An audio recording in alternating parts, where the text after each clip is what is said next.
The most brutal battles for survival on the wild savannah happen between predators versus prey.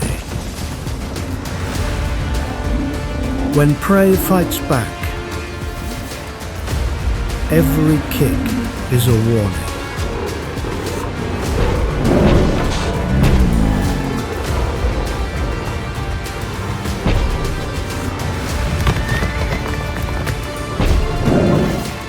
Who walks away alive? Tell us in the comments where you were watching from before the battle begins.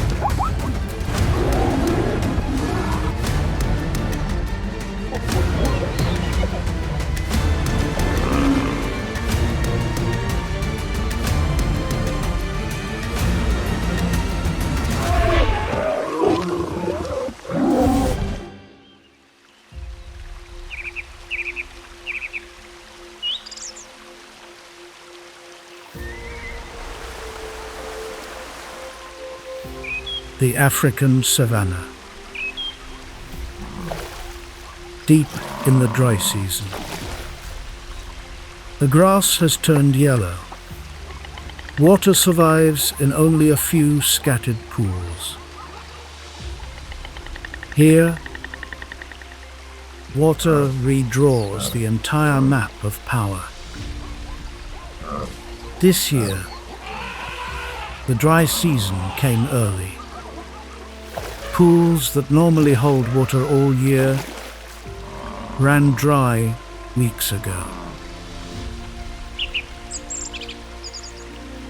The distance between grazing ground and water grows wider every day.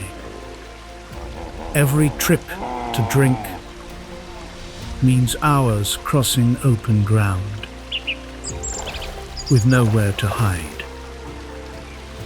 For prey, that is the most dangerous stretch of the day. A typical lion pride is led by the most experienced lioness, with a few adult males and a group of females raising cubs together.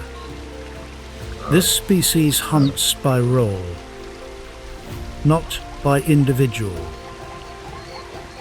On a still night, a male lion's roar can carry 8 kilometers. It marks the edge of the territory and warns off intruders. But by day, on the hunt, every signal passes through the eyes. A med-sized lion pride needs 5 to 7 large kills a month to feed everyone, including cubs too young to hunt. A shortfall of only a few weeks is enough to push the whole pride.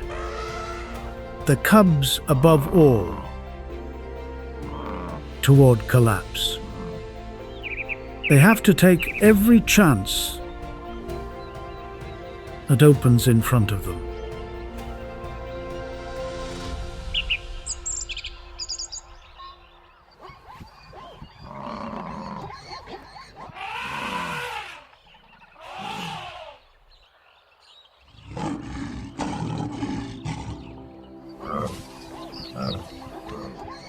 Today, the target has been chosen. A lion needs to close within about 30 meters before it can commit to the final charge. Beyond that range, a zebra's speed, up to 65 kilometers per hour, leaves any lion behind. Zebras do not live alone. More eyes, earlier warning. This zebra herd has come to break a long first. They cannot wait any longer, even knowing the hunters will be there. A zebra is not passive prey. One kick from those legs is enough to badly injure a fully grown lion.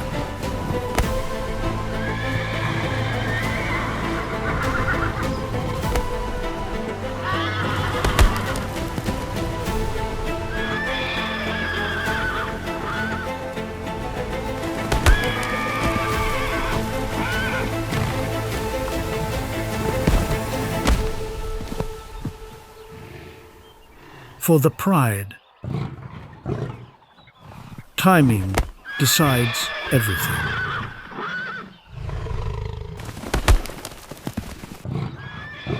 But hunger has clouded the lioness's judgment.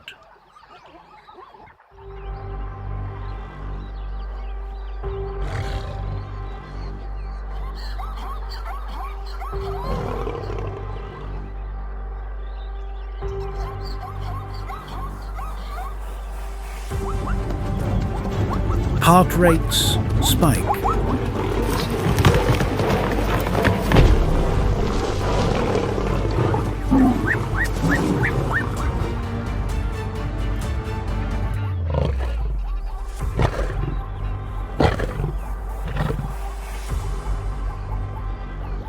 A lion's flat-out sprint lasts only a few hundred meters. Their bodies build heat fast. Past the limit, they have to stop, no matter how close the prey still is. That is why most big cat hunts are settled in the first few seconds, not by a long chase.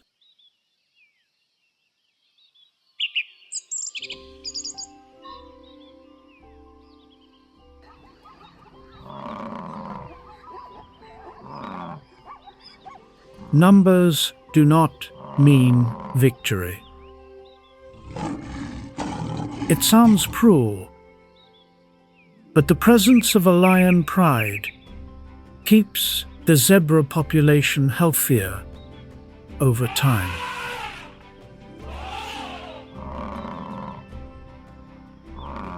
The ones taken are usually the old,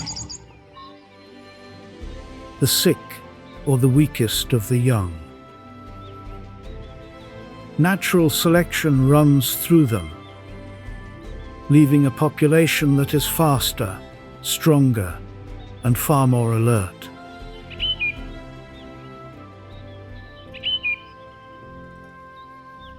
A failed hunt today means a longer, hungry night for the youngest members of all. Cubs depend completely on the pride for roughly their first 2 years. They cannot hunt for themselves and cannot defend themselves against hyenas or strange males. Their fat reserves are running down.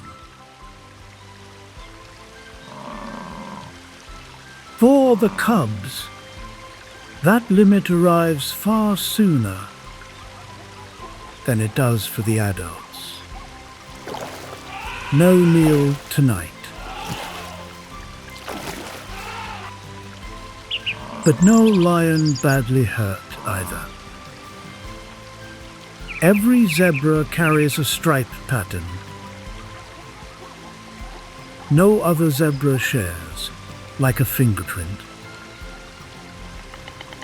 A foal learns to recognize its mother by that pattern within its first hours of life.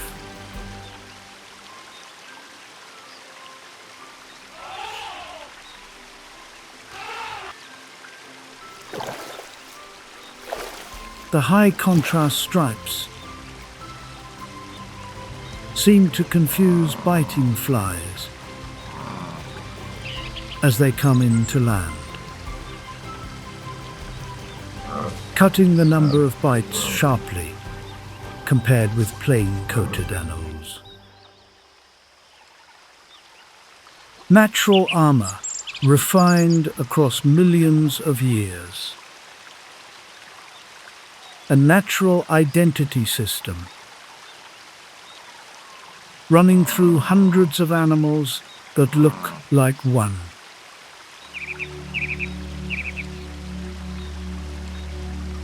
Zebras are not only good at defending themselves, they shape the savannah itself. They eat the tall, coarse grass that comes up first after the rains.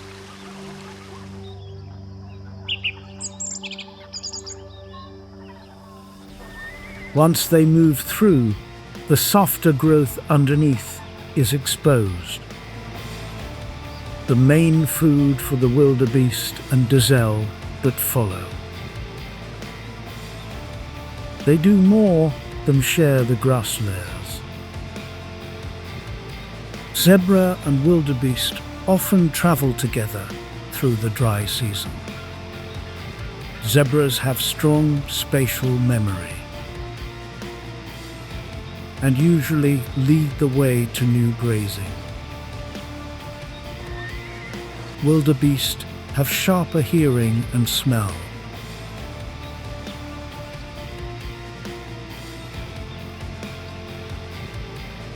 They catch rain from far off and pick up hidden predators sooner.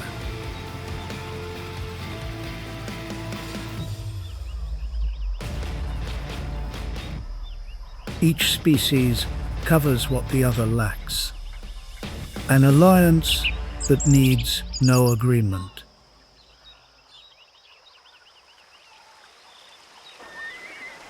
But that alliance only works inside the herd.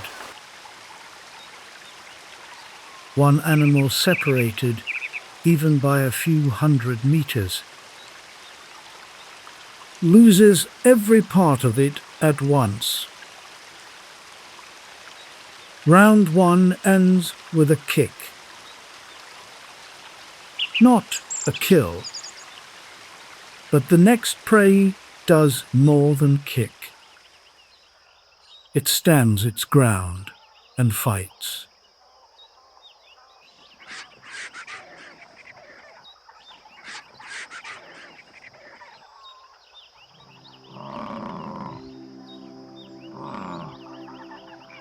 Deeper into the territory, the air changes. This is Cape Buffalo country, where even the most confident predators think twice before making a move. Cape buffalo live in large herds, sometimes several hundred strong, led by the oldest females. Older bulls, no longer strong enough to compete for the top position, tend to split off and live alone or in small groups. Locals call them the Dagger Boys. Alone, but far from weak. A single Dagger Boy can still drive off a group of lions if they corner him. The Cape buffalo is one of the 5 most dangerous animals to face on foot in Africa. Alongside the lion, the elephant, the rhino, and the leopard. The pride, Africa's top predator, has to gamble against one of the toughest opponents it will ever meet. On any list of Africa's most dangerous animals, the Cape buffalo is always there. The reason is what they do when cornered. They counterattack without hesitation, with enough force to roll a four-wheel drive. Where a zebra reacts alone, Cape buffalo defend each other as one body, and will even hunt down a pride after an attack.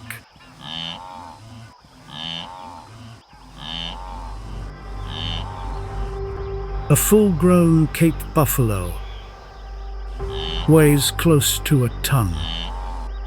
Its hide is thick enough to be almost impossible to pierce.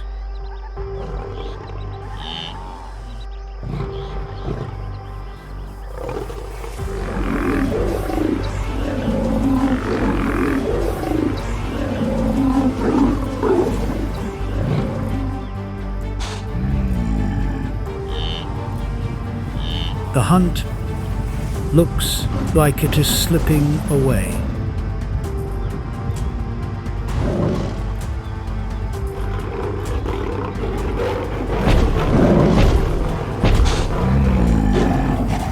Behind them, the dominant male, waiting only for the moment.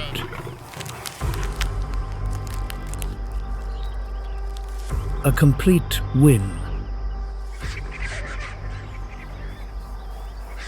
High above, dark specks begin to circle. Vultures. They take no part in the hunt, but they know exactly when one has ended. What is left of the carcass will feed hyenas, vultures, and dozens of smaller species. On the savannah, a successful hunt never feeds only one animal.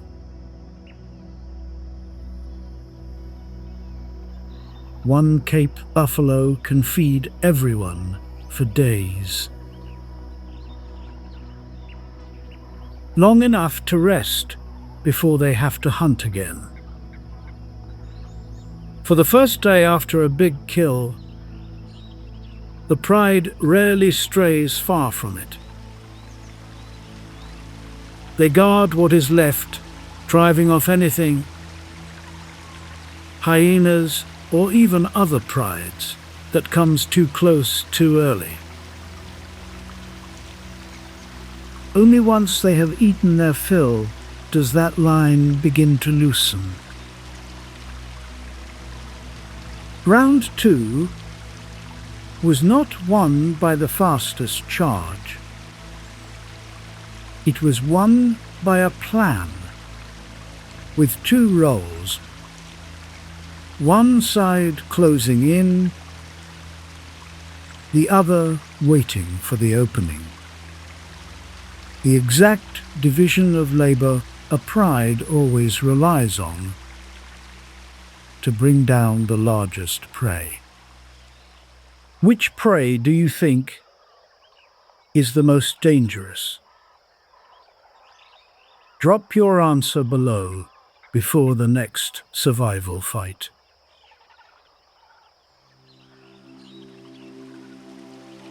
Not the zebra. Not the Cape buffalo.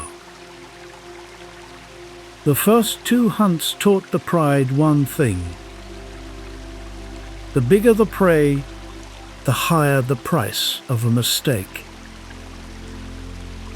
But that same pressure has made the prey sharper,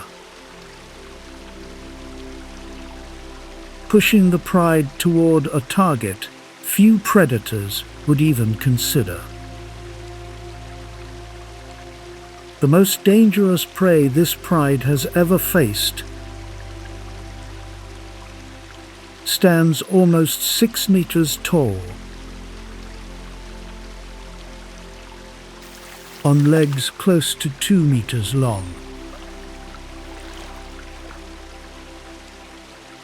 In popular culture, the giraffe is treated as a gentle figure, almost harmless. To a lion pride, that picture has never been complete. An animal 6 meters tall, close to 2 tons,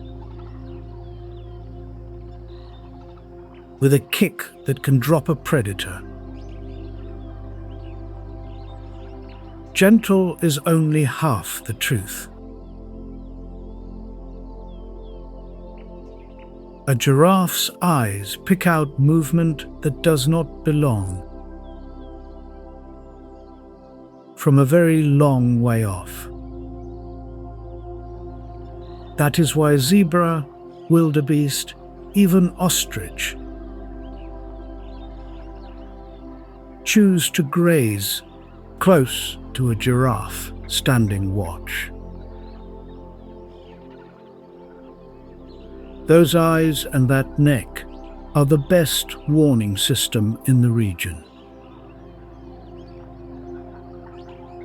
A free safety net that needs no friendship, only a shared instinct to survive. Giraffes do not live in fixed herds the way buffalo do. They gather in loose groups called towers, forming and breaking up through the day, depending on food and on what each animal needs. A pair drifting off to feed alone is ordinary. Nothing unusual at all. But it is a rare opening for a waiting pride.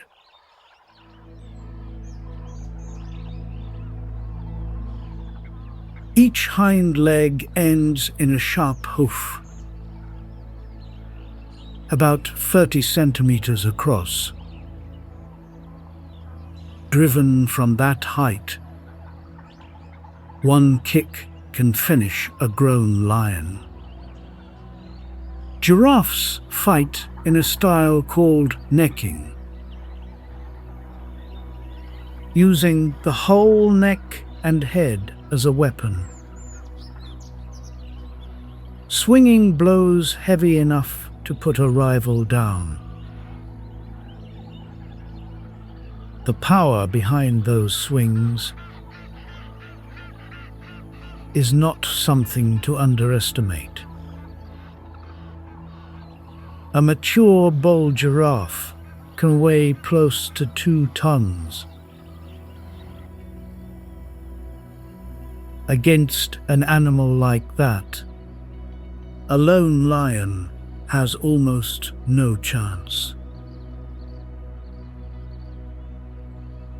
But in the hardest stretch of the dry season, with zebra and buffalo growing more alert by the day, a hungry pride has to weigh the biggest risk on its list of prey.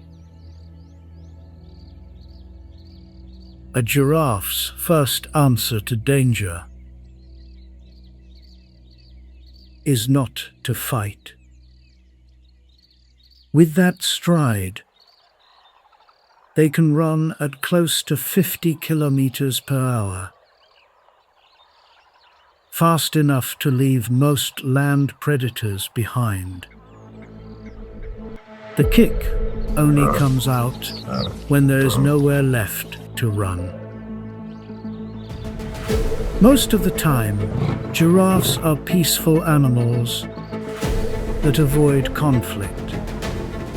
But with no way out, their defensive reflex becomes the most feared weapon on the savannah.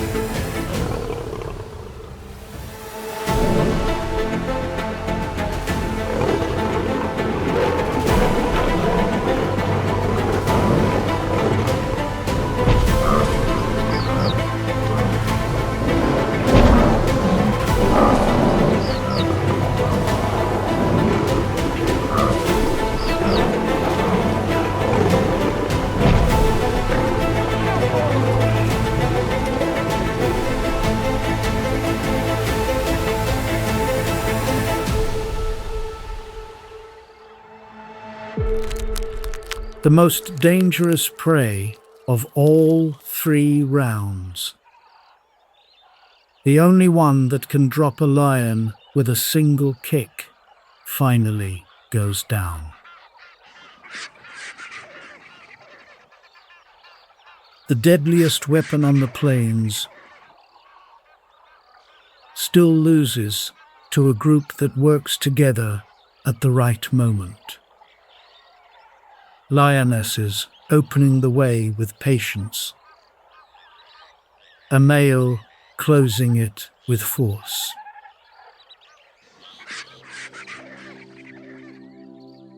Overhead, the first vultures have started to drop lower. Under the trees nearby, the hyenas from the previous round have moved in closer, still keeping their distance, still waiting for what is left. On the savannah, nothing is wasted. Every hunt feeds more than one species. More than half of all giraffe calves do not survive their first year. Most of them taken by prides exactly like this one. For the giraffe population, this is not an unusual loss. It is part of the balance between predator and prey. A successful giraffe hunt, like this one, rarely happens more than once in many months.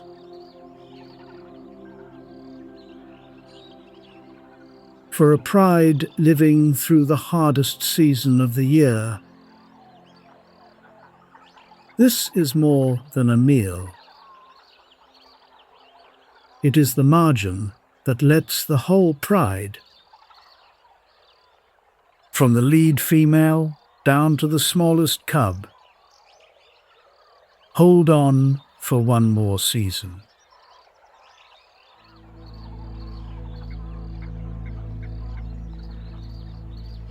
Three rounds, 3 prey species, 3 kicks. From the easiest prey to the deadliest. Each round got harder. And the way the pride answered grew with it. 3 different answers. 1 shared lesson. 3 rounds, 1 evening. All 3 played out on the same ground, sharing the same water, the same hard, dry season. Survival on the savannah is not decided by who is strongest. It is decided by who fights back the right way, and by a pride that works together at the right moment to take the one opening it gets. The zebra kicked and got away. The buffalo kicked and still lost, but made the price far higher.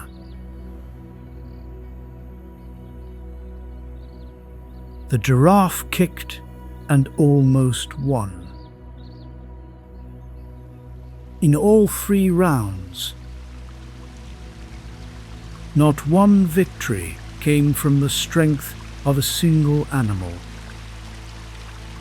Every time, it was the coordination of the whole pride. One closing in, one holding back, one finishing it, that decided who lived and who had to keep running tomorrow. There is a saying we all know, a chain is only as strong as its weakest link. For a lion pride, the reverse is true as well. The pride is only strong when every member knows exactly what their role is and trusts the others to hold theirs. Not far from where the last fight ended, the impala that watched the first round are still grazing as if nothing happened at all. The hyenas and vultures from the later rounds have moved on too, full on what the hunts left behind. On the savannah, no moment belongs to one species alone. Everything gets shared, one way or another.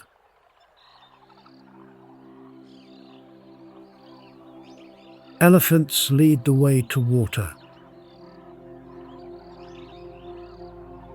Wildebeest borrow the giraffe's eyes. Oxpeckers and cattle egrets stand guard on the buffalo. Vultures and hyenas clear away what is left. The dry season will pass. When the first rains return, new grass will come up. The pools will fill again, and the distance between species on the savannah will widen as it does every year.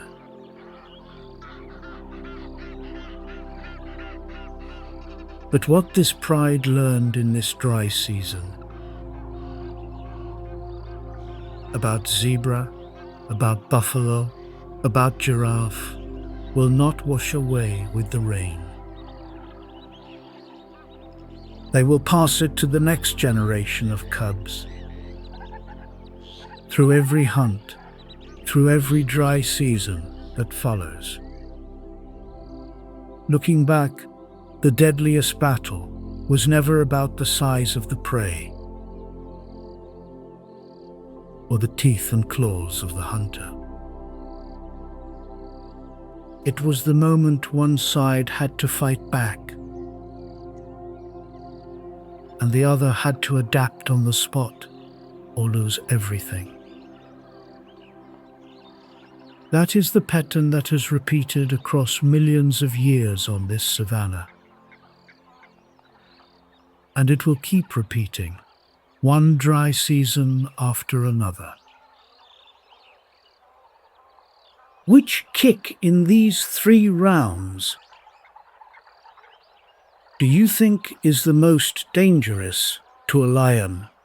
The zebra, the Cape buffalo, or the giraffe? Leave your answer in the comments before we move on to new wild horizons.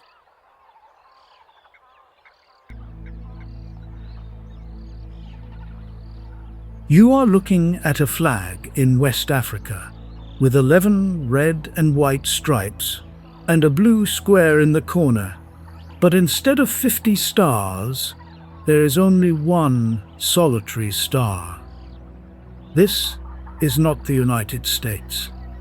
Yet this flag was stitched together by 7 women who had just crossed the Atlantic Ocean to return to a continent they had never once set foot on.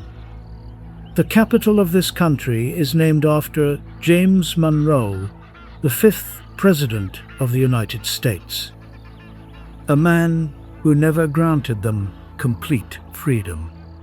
Their Independence Day is July 26th, exactly 22 days later than America's 4th of July, and they declared their freedom in 1847, half a century before the United States abolished slavery. This is Liberia, Africa's first republic. It is home to the rarest pygmy hippos on Earth, boasts left-breaking waves that National Geographic called Africa's surfing capital, and is also home to the first woman elected to lead a nation on this continent. Listen to the call of francolins from the dense canopy. Smell the smoke rising from a charcoal stove hard at work distilling palm oil. Feel the morning mist rolling through a cathedral of giant trees standing up to 200 feet tall, older than the United States itself. This is Liberia at dawn. The entire country spans about 43,000 square miles, roughly the size of the state of Tennessee. It nestles along the Atlantic coast of West Africa, sandwiched between Sierra Leone, Guinea, and Ivory Coast. The coastline stretches 350 miles, slightly longer than the entire California coast. The jar is to nast, left to nast. Wow. Surrounded by mangrove lagoons and sandbars, pushed up by 6 major rivers. Mount Wutev, the highest peak here, reaches 4,724 feet, taller than most of the Appalachian Mountains, and half of this country. Yes, fully half of its land area remains completely covered by primary rainforest. This is the Upper Guinean Forest, one of only 25 precious biodiversity hotspots remaining on the entire planet. Liberia sits 300 miles north of the equator. Temperatures year-round gently hover between 75 and 82 degrees Fahrenheit. It is warmer than Miami and far more humid than New Orleans. Up to 200 inches of rainfall pour over the capital of Monrovia each year, 4 times the precipitation that the city of Seattle receives. Children grow up here without ever seeing snow except on television. There are 2 seasons here: a dry season running from November to April, a rainy season from May to October, and a curious little pause in between when the rains politely take a back seat. Yet the wildest weather here does not originate from the sky. It arrives from a desert 2,000 miles away. Every year from November to February, the harmattan winds sweep down from the Sahara Desert, carrying a fine red dust across West Africa. The sun turns a deep crimson glow like a nightlight. On highland nights, temperatures can dip down to 60 degrees Fahrenheit. And on the shores of Robertsport, on certain summer nights, plankton illuminate the waves with a stunning, brilliant blue glow.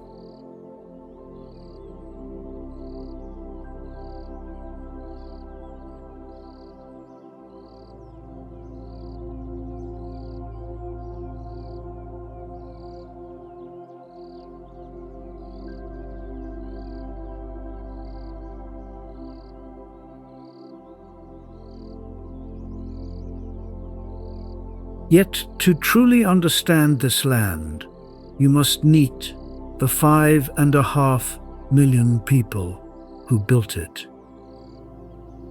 The first thing you hear, the moment you step off the plane, will be the greeting powder body. This land is home to 16 native ethnic groups. The Kapile are the largest group, making up about 20% of the population, living mainly in the Western Highlands. The Bassa live along the central coast. The Grebo inhabit the southeast, while the Geo and Mano reside further north.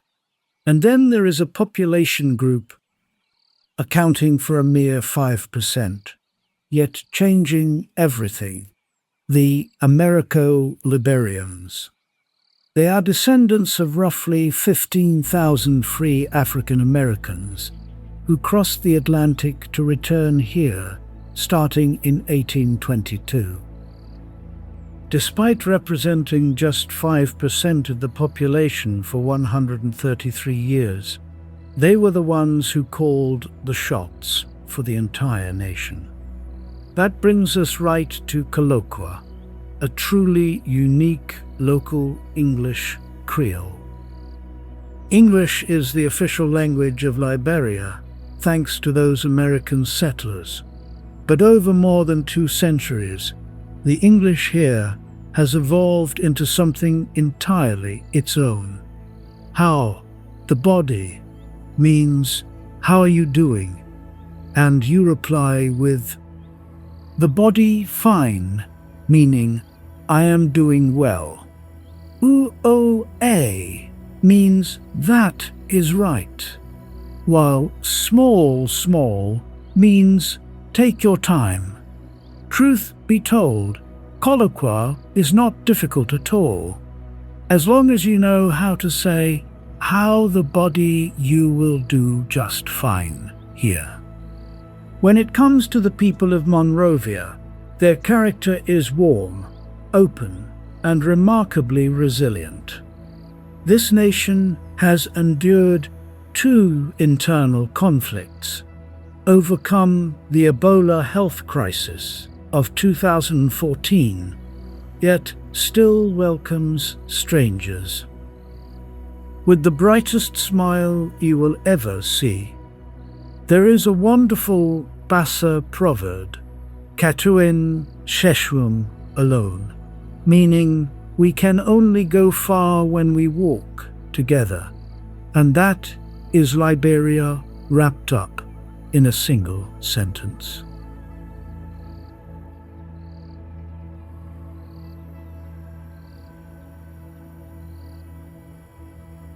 Behind the modern tapestry lie threads of far older tradition, with the Puro Society for men and the Sunday Society for women.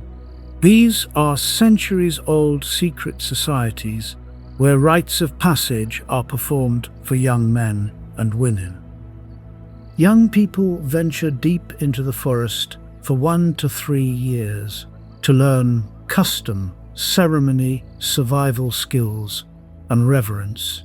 The masks carved by these societies, especially the Dan masks, eventually found their way to the Louvre and the Museum of Modern Art in New York. That is how global modernism was quietly influenced by a small Liberian village. Yet that flag, with its lone star, carries a story unlike any other. A tale of the most paradoxical flag on earth. 11 red and white stripes and a single white star on a blue field, were stitched in July of 1847 by 7 women, led by Susanna Elizabeth Lewis. The horizontal stripes represent the 11 men who signed the Liberian Declaration of Independence. And that solitary star is Liberia itself, the first star of freedom to shine in the African sky. Right at the port of Monrovia, on the Mesurado River, lies Providence Island, spanning a mere 1.6 acres.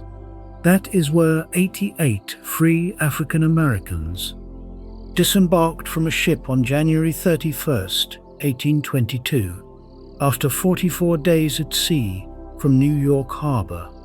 25 years later, they declared independence, half a century before America abolished slavery. The United States refused to recognize Liberia until 1862 because pro-slavery factions back then would never accept a free black nation. Meanwhile, the capital city of Monrovia was named for James Monroe, the 5th President of the United States, who was also a founding member of the society that funded that entire voyage. The beauty of Liberia is that you can live 2 completely different lives, just a 3-hour drive apart. Start in Monrovia, with its 1.5 million residents, where rooftop bars in the Sincor neighborhood catch the last golden light of dusk while sipping craft coffee alongside young members of the diaspora generation who returned from Providence to launch new ventures.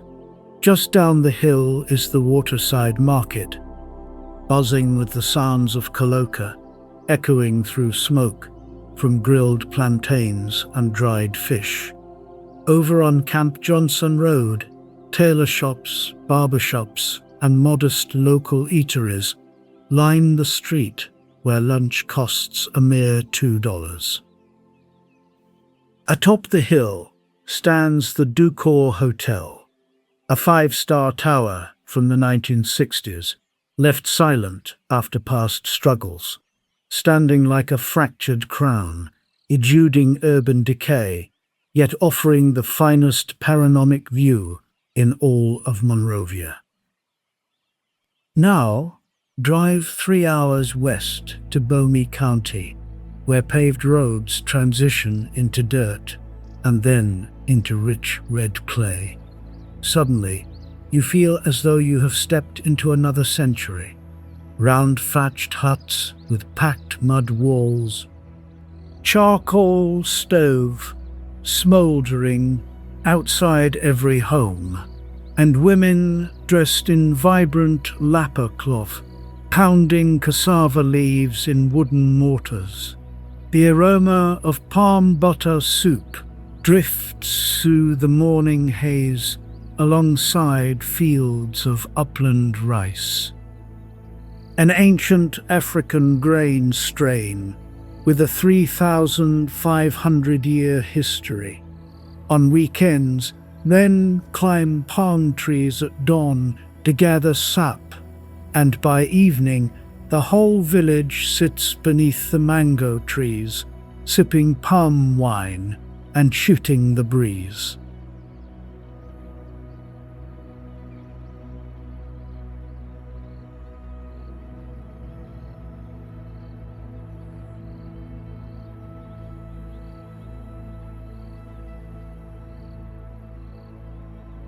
This is Kinnu, a small island set in the frigid Baltic Sea, a place where blizzards can blanket the entire island in white, while remaining so barren it cannot yield enough food to sustain a mere 300 souls.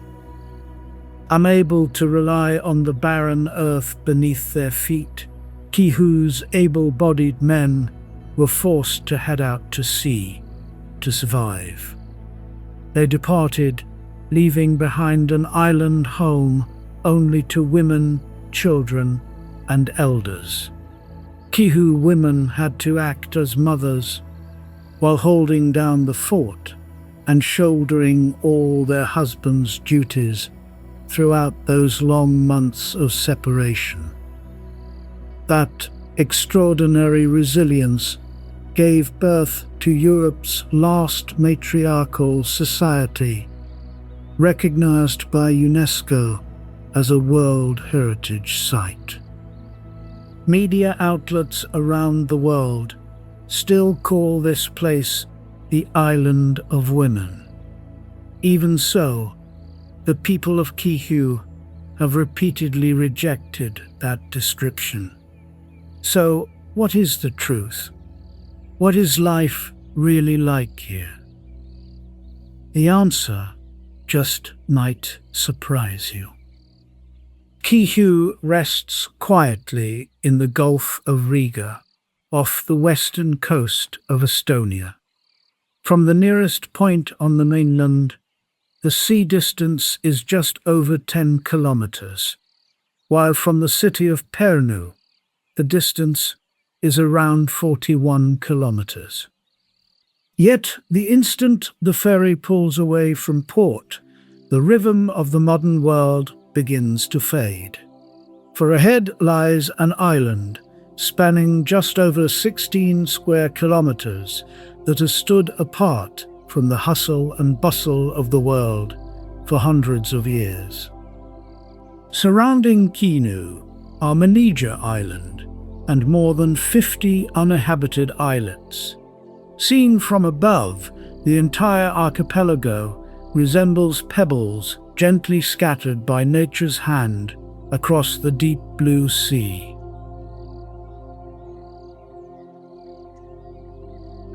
Kinu boasts over 36 kilometers of coastline, embracing sandy beaches, pine forests, and small villages. The waters around Kinu are fairly shallow, with countless hidden reefs beneath the surface, forcing sailors to approach the island with great care since ancient times. Scattered across the island are giant boulders, like remnants left behind from the Ice Age. The people of Kinu once quarried these stones to construct breakwaters for the city of Pärnu, pave streets in Tallinn, and even ship them all the way to Riga. The terrain here is surprisingly simple, as the entire island resembles a thin ribbon of silk draped across the sea, with its highest point reaching under 9 meters above sea level. So low that on foggy mornings, the boundary between land, sea, and sky seems to merge as one. Life on the island centers around 4 small villages. Lemzi serves as the island's gateway to the sea, home to its busiest port. Linnaküla acts as the heart of the community with its school, medical center, church, and museum. Insere, to the north, a post office, shops, and community spaces fulfill daily necessities. Further south lies Ruutseküla, where a lighthouse quietly guards the Baltic Sea day and night. At first glance, Kinu's peaceful beauty can easily mislead first-time visitors. But on an island without tall mountains or terrain large enough to offer shelter, people must endure nearly the full force of every storm rolling in from the Baltic Sea. Winter is when nature reveals its harshest face. Snow buries the fields. Chilly winds howl past rooftops. And the waters surrounding the island can freeze over into a vast white sheet, stretching to the horizon. When ferries are forced to grind to a halt, residents can only rely on flights or wait until the ice becomes safe enough to drive directly across the frozen sea. Yet even when the ice melts, life on the island gets no easier. Poor soil and limited resources once made self-sufficiency impossible for Kinu. At times, half of all food and hay had to be brought in from outside to sustain both human and animal life. It was that very scarcity that drove the men out to sea, where they spent days searching for a livelihood. Even the homes bear the mark of this struggle against nature, for instead of being built near the shore with windows facing the ocean, houses were constructed deeper inland, sheltered behind belts of pine trees. For the people of Kinu, the sea was both a lifeline, nourishing the entire community, and an ever-present challenge that they had to learn to live alongside. Yet this harsh land possesses a captivating beauty that is hard to look away from. As winter passes, fields gradually become carpeted in green grass and wildflowers. Pine forests stretch toward the coastline, and glimpsed through that sea of green are wooden houses painted vibrant red and yellow, like lively brushstrokes across a rustic canvas. Following the narrow path south, a white lighthouse, standing 29 meters tall, rises proudly at Pitcairn Point. Few know that it was cast in iron in England in 1864, then dismantled piece by piece, shipped by sea, and assembled directly on the island. Throughout the 19th century, this was the island's sole means of navigation and connection to the mainland, before underwater telephone cables were installed. Today, after over a century exposed to Baltic tempests, the lighthouse retains its original form, becoming a symbol of iron resolve for the women on this windswept island, that have learned to adapt to this harsh land. Right on the barren, windswept dunes, where the salty air of the Baltic Sea can drain the vitality of almost any plant species, the rare sea holly still manages to survive. Their roots dig deep into gravel and stone, quietly blooming like proud treasures listed in the Red Data Book. Further inland, barren pastures are home to the native Kihanu sheep, living witnesses to history, that have weathered the storm through over 3 millennia of cold. In return for that resilience, their thick fleece provides warmth and raw material for Kihanu women to weave traditional red-striped skirts by the hearth in winter. Life carries on as herds of shaggy Scottish Highland cattle appear along the beaches. They move slowly in the cold, but that very ruggedness turns them into diligent gardeners, clearing reed beds to make way for thousands of migratory birds returning to nest each spring. And along the delicate boundary between land and ocean, grey seals appear like sacred witnesses to the island's history. Since the 19th century, they were a vital lifeline, part of a grueling livelihood that forced key new men to brave the ice across the frozen sea surface. They spent months drifting among cracked ice floes to hunt seals and bring precious resources home to their families.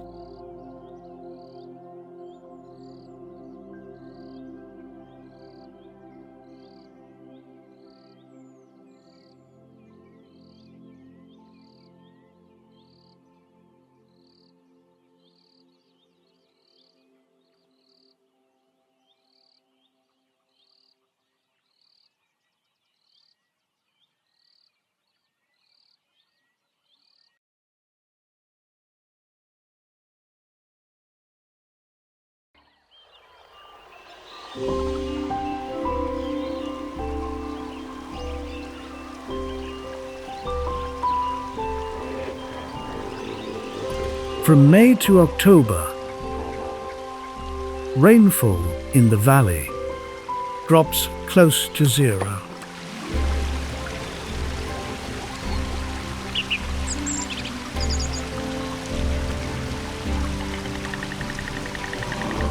The isolated pools dry out first, and every species is forced to gather at the one stretch of river that remains.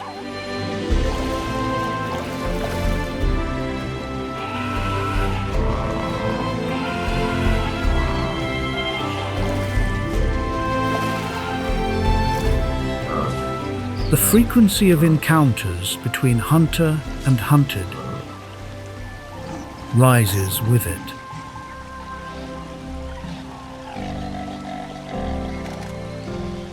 And every encounter now happens within sight of a third species.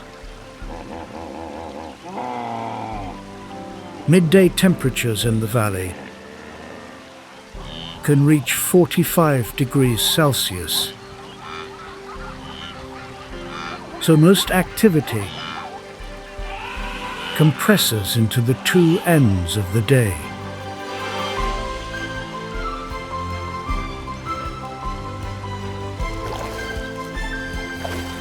Under those conditions, a lone lion loses its greatest weapon, which is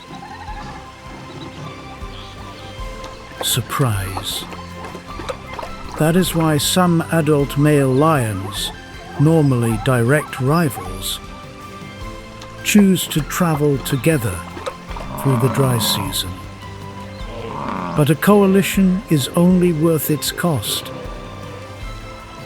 when it aims at something a single animal could never reach.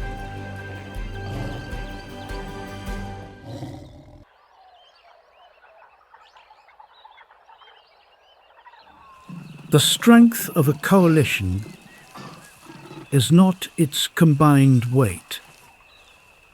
It is that their target cannot strike all of them at once. A hippo that stays out of the water too long loses its greatest advantage. On land, that thick hide becomes a burden instead of armor.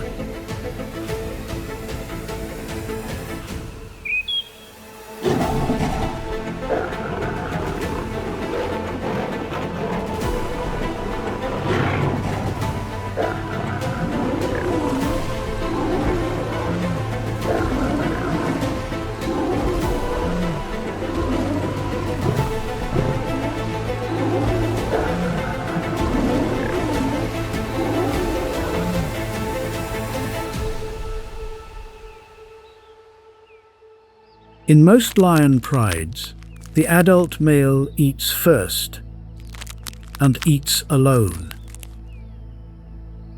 4 males feeding together is therefore a rare exception, and it appears only when the reward is large enough that none of them has to compete for a share. But does control of the water here belong to the lions, or still to the species lying on the far bank? The answer comes later, at a different stretch of river, under conditions completely reversed.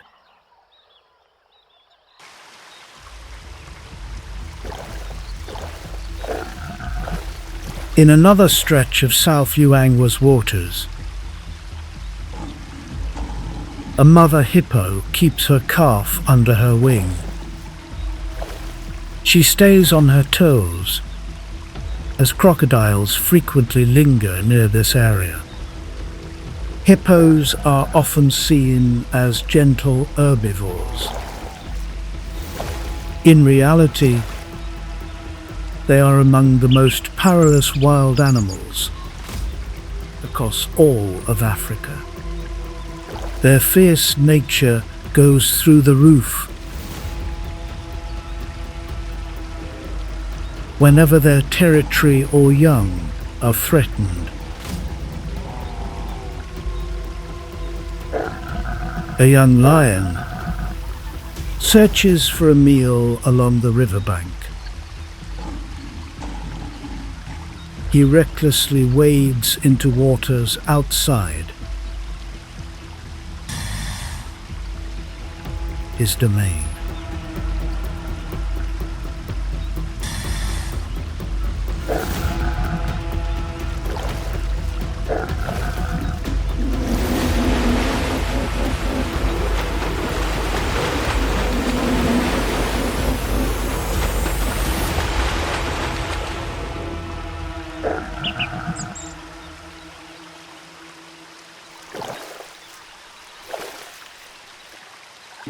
The water's edge is virtually off-limits territory, where even lions know to think twice. A bite from an adult hippo carries enough power to pierce through bone, easily overpowering any predator reckless enough to step into its defensive domain.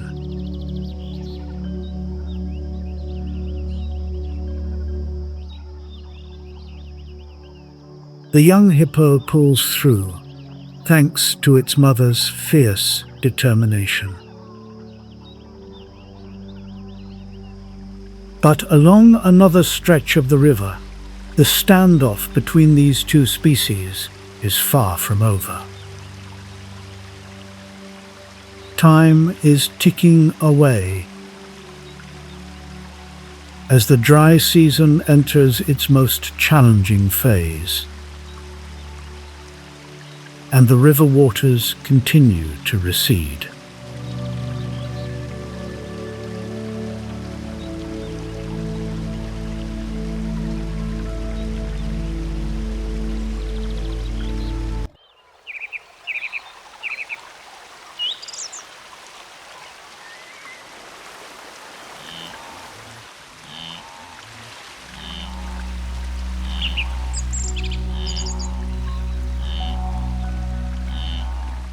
An adult hippo weighs around 3 tons, more than 10 times a male lion.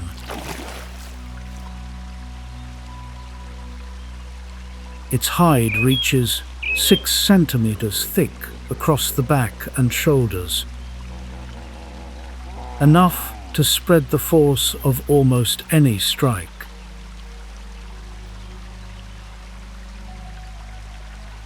The hippo is not a carnivore, and yet the hippo causes more dangerous encounters than any other large mammal in Africa.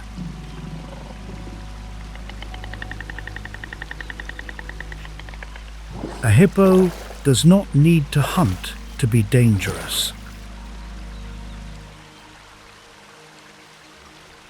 It only needs to defend the water it is standing in. A pod of hippos can hold the same stretch of river across generations. And that boundary is maintained by collision. For that reason, across most savanna systems, the hippo sits almost entirely outside the menu of any other species.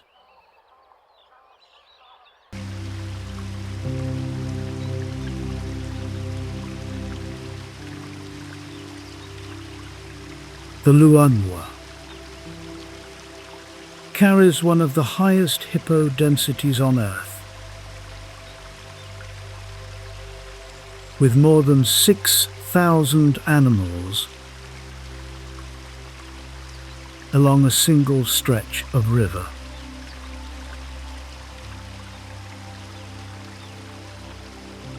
That density changes the behavior of the whole species. When the space is divided this finely, a hippo's tolerance for any movement inside its water falls close to zero.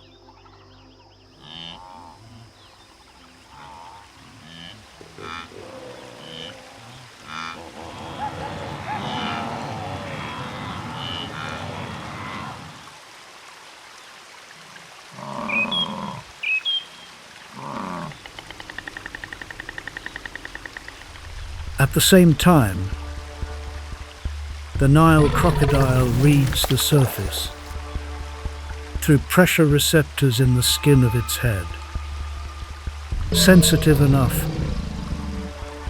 to place a small movement the eye cannot see.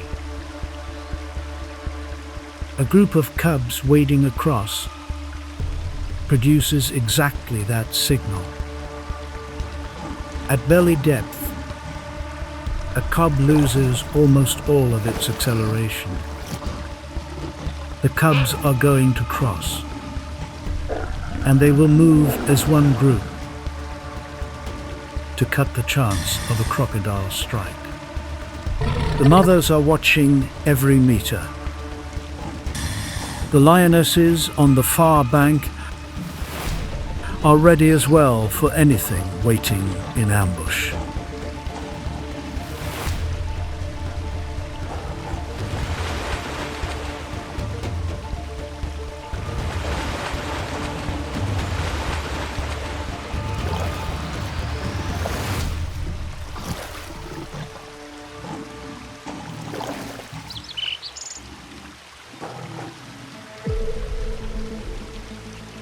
And yet, there is still the hippo, sharing this water with Nile crocodiles, was already close to the limit.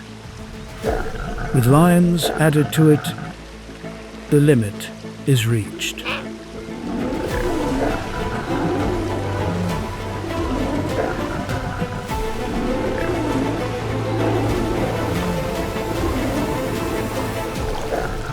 But the anger drains away as the hunters close around it. The hippo gives ground. On land, these females could bring it down.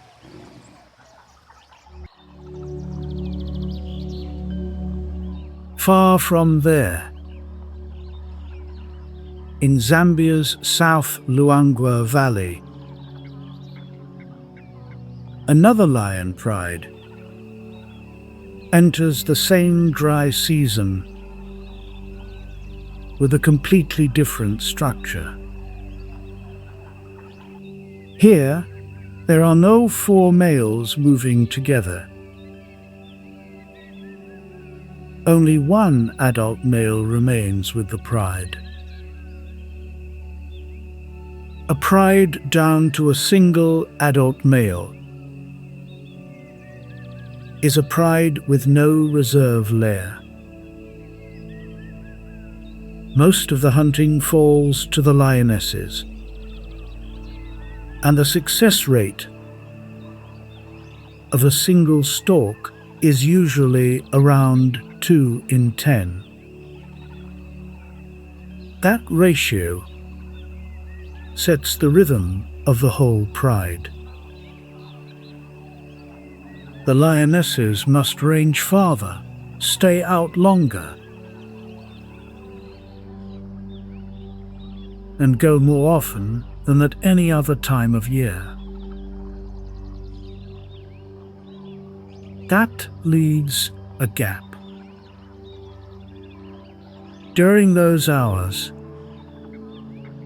the only protection the cubs have is not being found. And the dry season takes that away. As the grass drops lower and every species can see farther, the cubs move closer to the water's edge.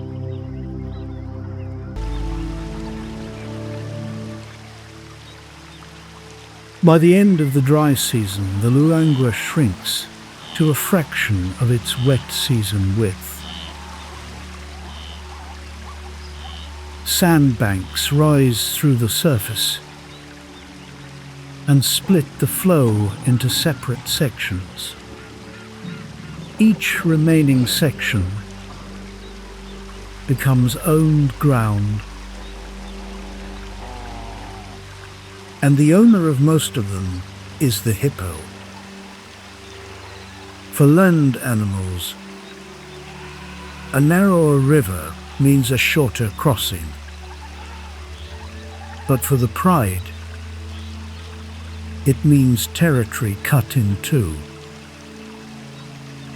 And the half on the far side already belongs to another pride. When the cubs end up on the opposite bank, the only way home is back along the same route that carried them across. And that entire route lies under the control of the species that appeared at the start of the dry season.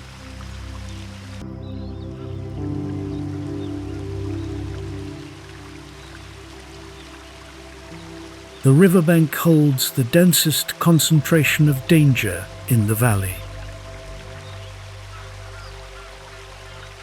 A Nile crocodile can go months without feeding. It does not need to search for prey. It only needs to choose the one place prey is forced to return to. In the dry season, the number of such places falls to a handful along an entire stretch of river. So every species in Lolwa learns the same lesson, which is to drink fast and leave early. But this is hippo country, and everything that passes through must respect the bull's territory. Hippos stay in the water through most of the day because their skin loses moisture very quickly under direct sun. That turns the river into more than a place to drink. It becomes a condition of their survival. Water that is intruded upon is not an inconvenience. It is a direct threat. Hippos are fiercely territorial and notoriously aggressive when defending their patch. An adult bull can weigh 10 times what a male lion weighs. Even lions give them a wide berth. In the Luangwa, where hippo density is among the highest on Earth, that distance barely exists.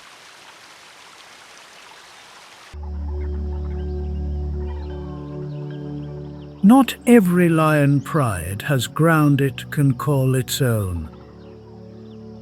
Some prides live as nomads, moving constantly through the gaps between territories that already have owners. One nomadic pride in the Luangwa carries 12 animals of every age.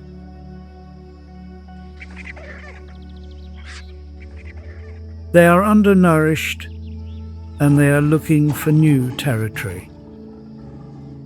12 mouths set a very different problem from a small pride. To feed 12 efficiently, they have to set their sights on big prey. Big prey means big risk. And that risk climbs with every week they come away with nothing.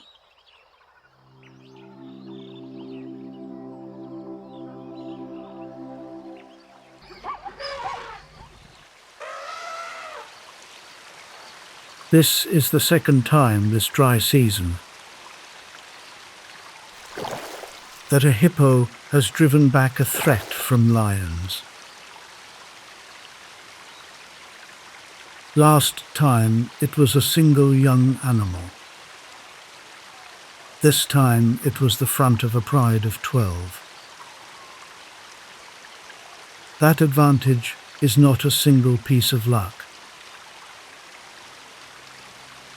It repeats often enough to become a rule of this ecosystem.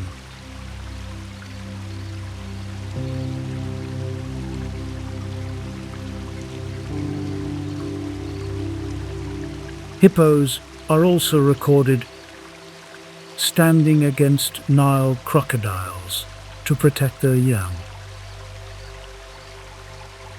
Inside their water, no species is exempt.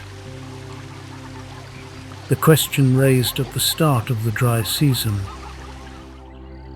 now has enough evidence to answer.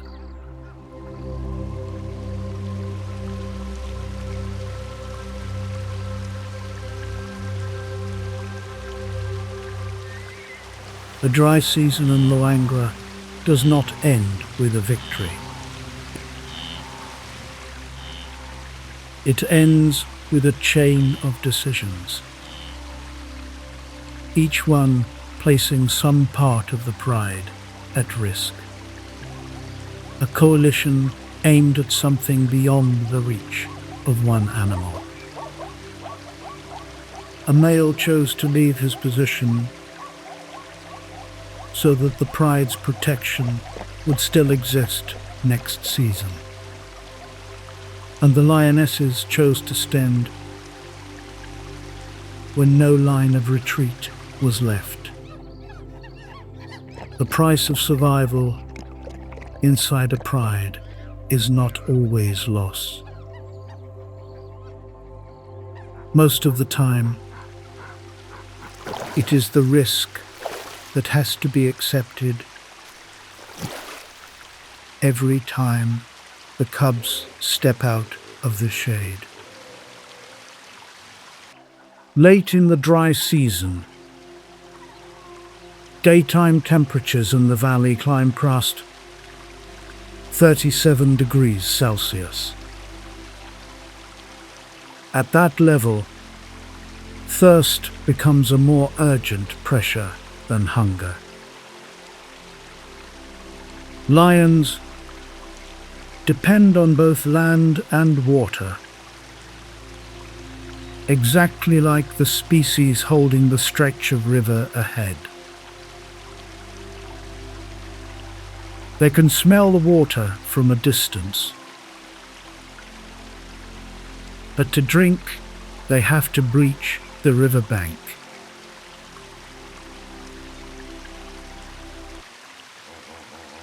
This is Bermuda, a solitary rock sitting alone in the middle of the ocean,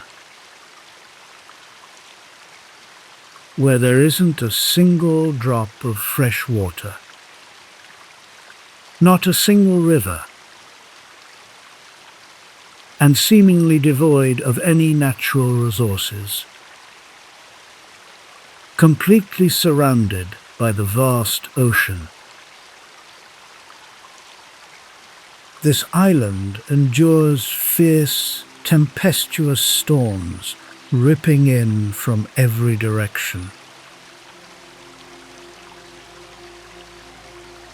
Yet Bermuda happens to be one of the lands among the wealthiest in the world. Home to over 60,000 people enjoying a standard of living that ranks among the highest on the planet. Even more surprising, Bermuda's wealth doesn't come from oil, gold, silver, or any mineral resources whatsoever. Instead, it comes from turning those very storms,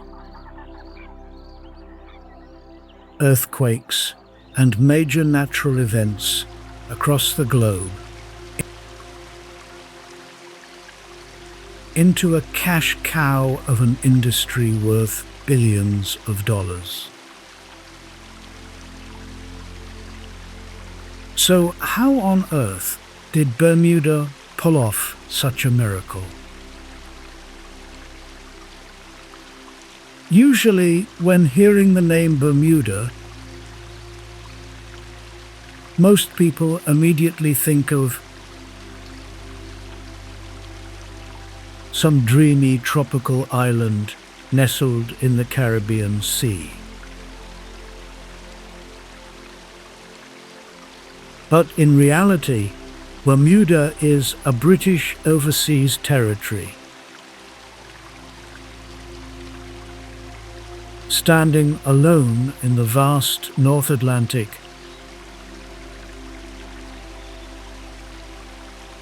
surrounded by endless ocean waters, with virtually no other land anywhere nearby.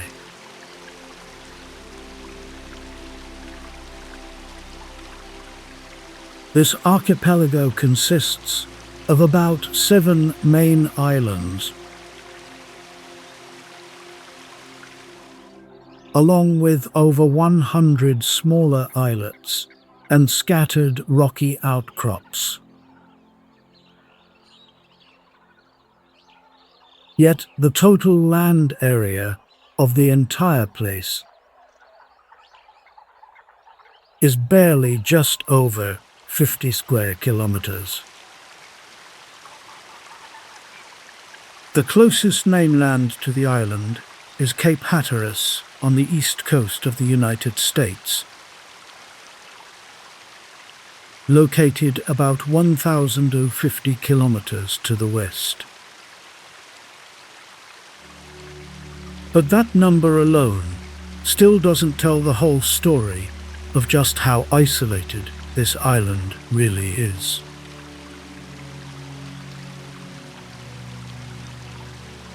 If you leave Bermuda and head straight east, you would have to cross over 4,800 kilometers of open ocean before touching the coast of Morocco in North Africa.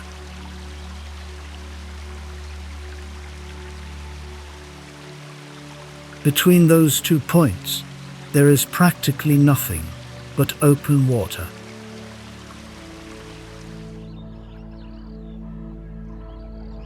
Howling winds and rolling waves stretching endlessly toward the horizon.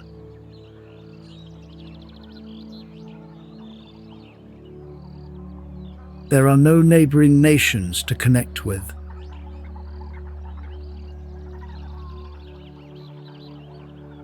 no major island chains for protection. And naturally, not a single road or bridge that can lead anyone away from here.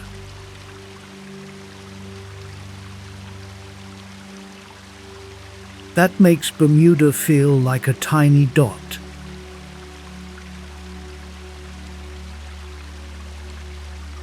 Deeply isolated in the middle of the ocean.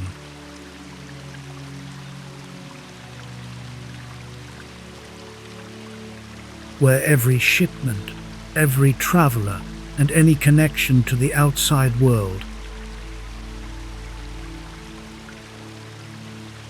must cross an immense expanse of open sea.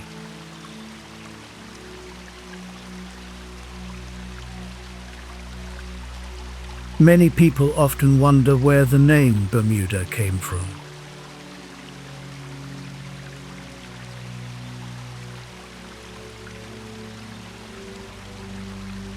And why anyone would choose to settle down on such a lonely rock.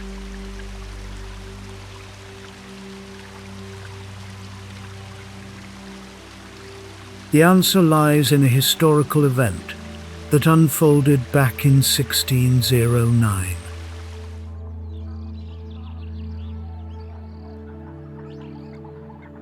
Back then, a fierce tempest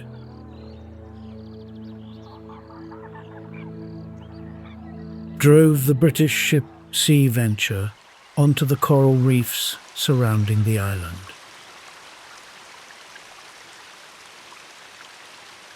The survivors made it ashore and were completely stunned.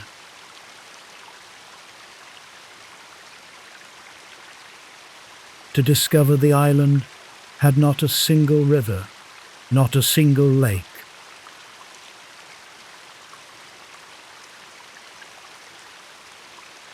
And no natural source of fresh water whatsoever.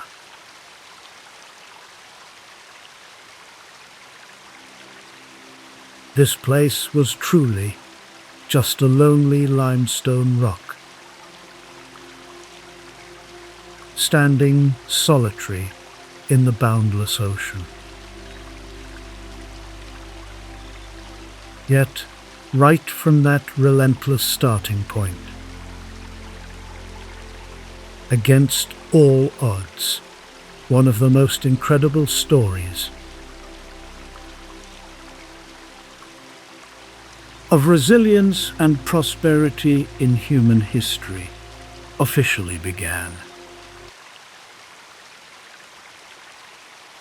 The same stretch of water also holds Nile crocodiles.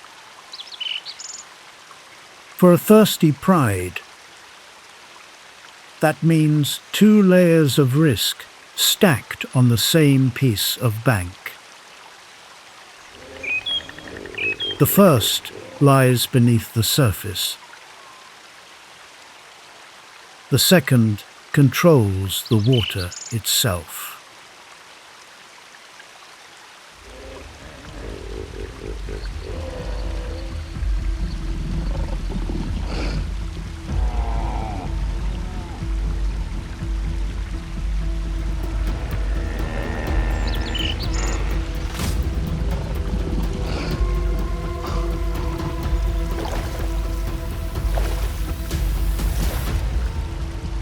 The pride stops, but one proud male bows to no one.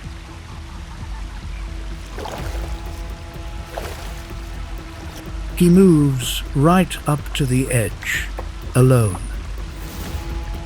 The waterline marks the boundary, and to cross it, he had better be primed for battle.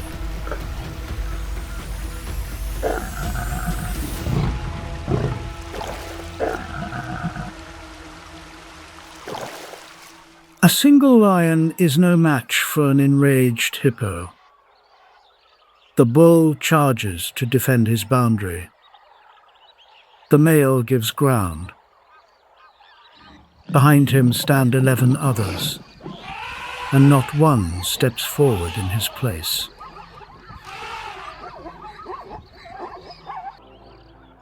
In northern Botswana lies one of Africa's greatest mystery.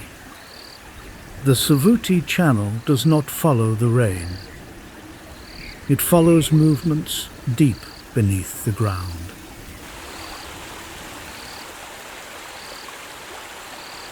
For years, the channel ran full, turning the marsh into a green paradise.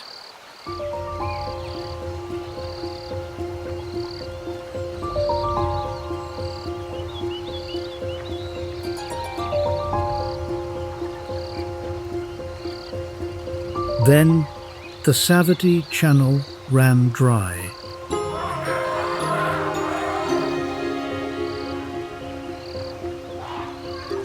For decades.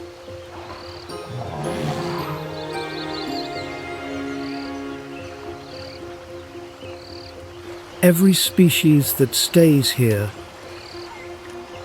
must live with that unpredictability.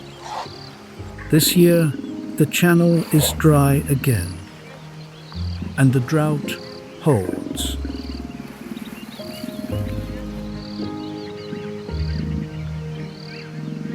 One waterhole remains.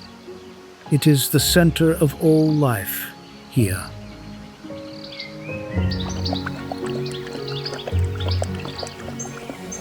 And the center of every death. Around it stretches a tightly woven web.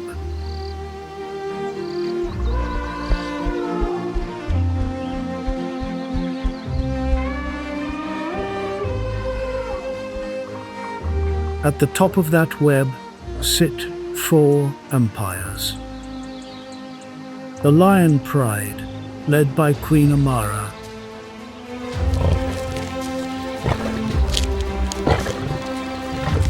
It has held this ground for generations.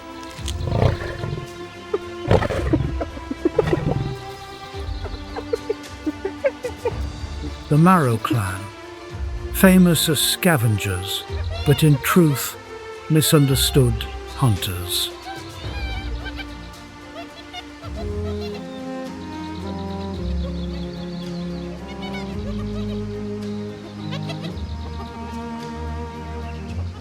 The Ember Pack, surviving on its own, by rules of its own making.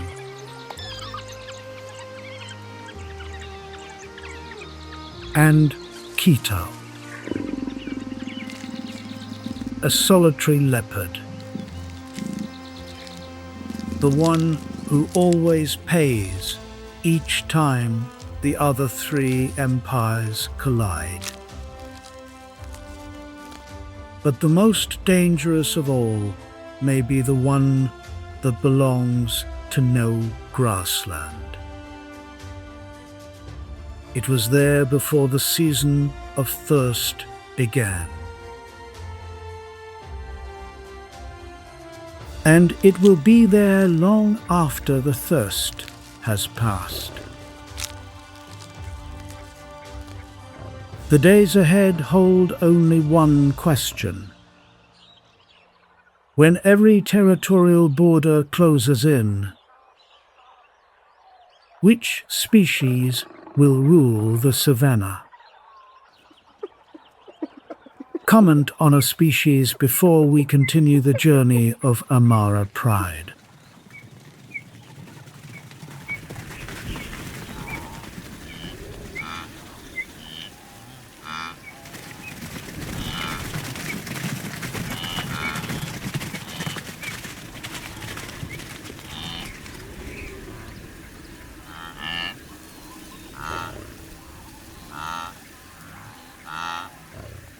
First drives Amara's pride off its ancestral ground. The prey has followed the water. To live, the lion pride must follow the prey.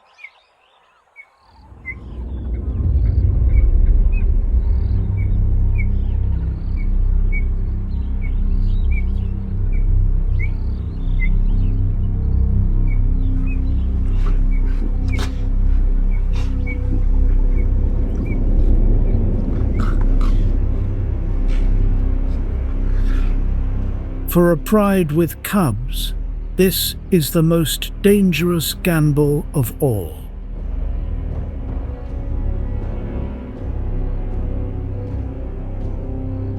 The Nile crocodile. The oldest predator in this land. Almost unchanged for millions of years. It picks one spot and holds still for hours. Only its eyes above the surface.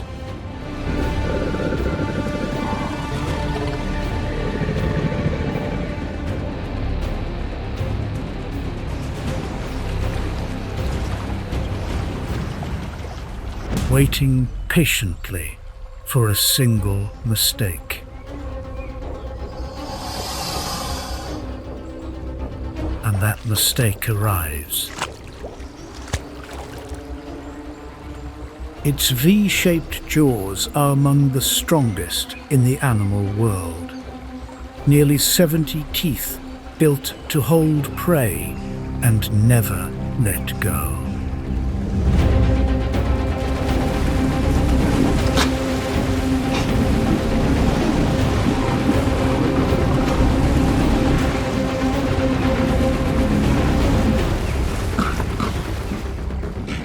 Queen Amara never takes her eyes off her cub, not for a second.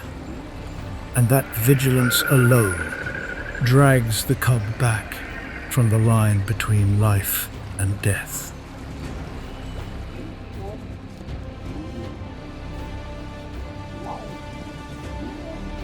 For lions, fewer than half of all cubs survive their first year.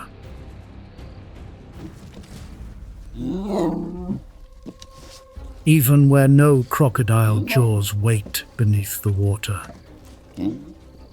This river is the first link in a much larger web, where hippos hold the deep water. Crocodiles control the crossings, and every land animal depends on both. In a single morning, it reveals several rules running side by side.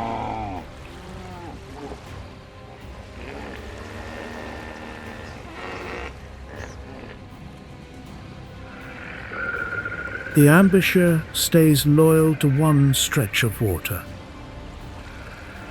while the pride claims ownership through the strength of numbers. One shrinking river, and already more than 2 ways to declare who owns the territory.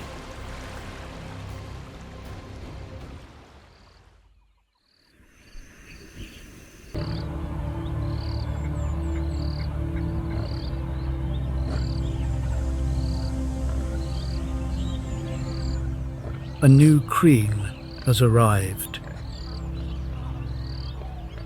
But this territory has never been easy to rule. Even the prey here is strong enough to turn the hunter into the hunted.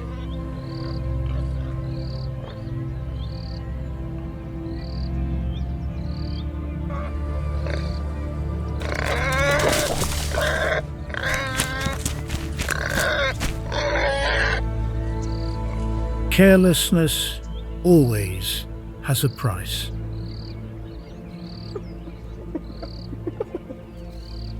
Which is exactly why reputation can mislead.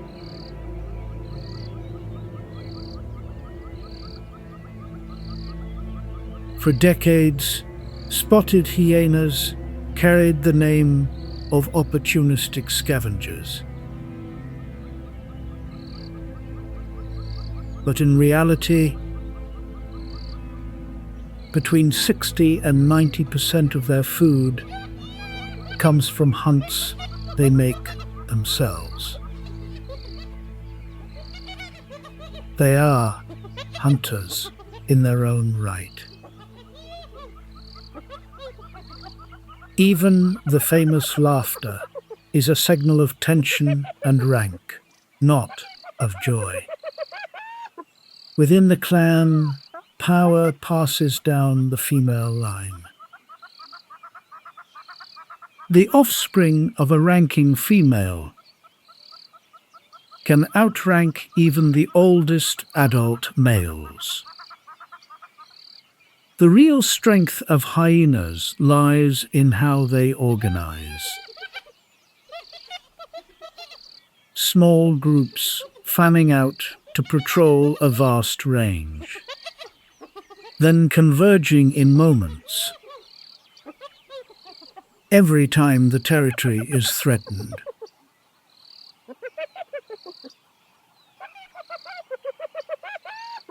The migrating herds pass through like a current, feeding everything here, but never stopping long enough to own anything.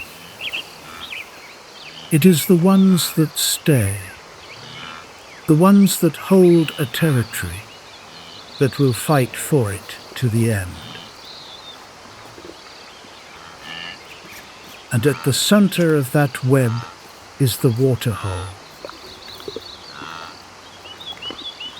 The one resource that cannot be moved, and therefore the one worth trading everything for.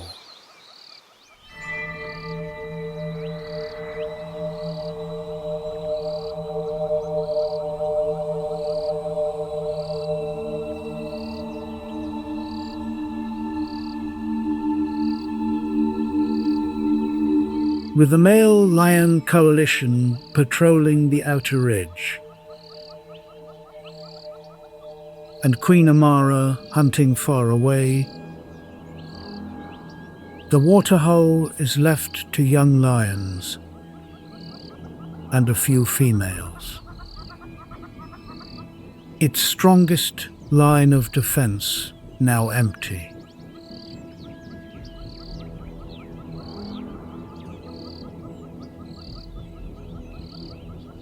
Now every advantage inverts. When a baboon is cornered with nowhere left to go, it can stand its ground against a lioness. A single male lion, when it has to, can hold off a dozen hyenas.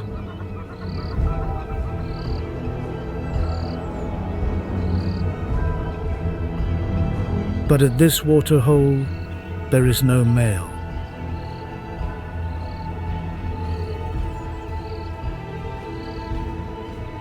And a lone lioness can do nothing. Hyenas read this moment better than anyone. A hyena clan may number only a few dozen, or climb past 100. What makes them formidable is cold calculation. Waiting, counting, and picking the exact moment an opponent is weakest.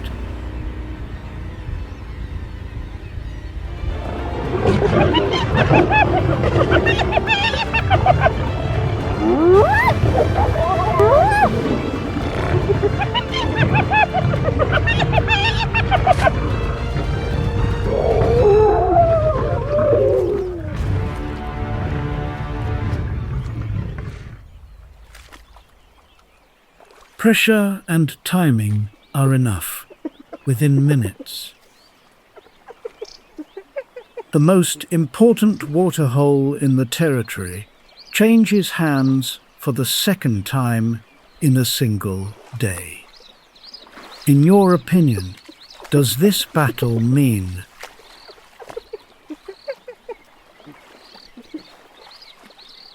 hyenas are stronger than lions? Let us know your opinion in the comments.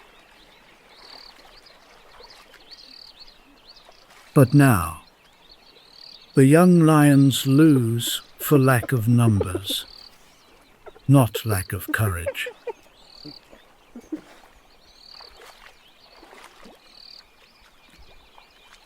Dawn returns the land to stillness. The hyena clan walks the new border, leaving scent on every clump of grass. A quiet message that this territory now belongs to them.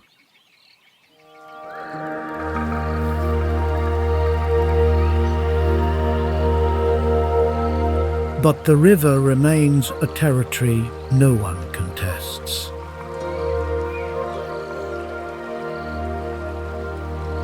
In the water, the Nile crocodile reaches its full power.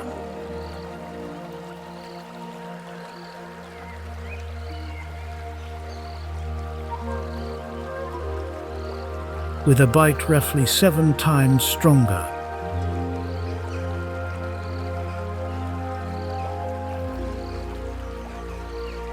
than an adult lion's.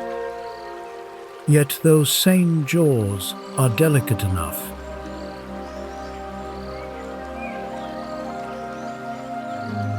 to carry an egg without breaking it.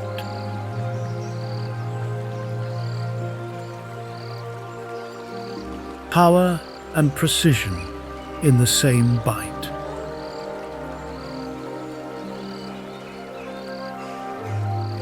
But even against the oldest and most powerful predator here,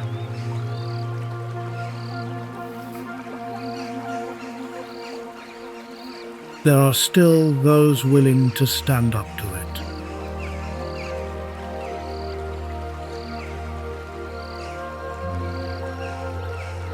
On the African savannah, numbers sometimes beat teeth and claws.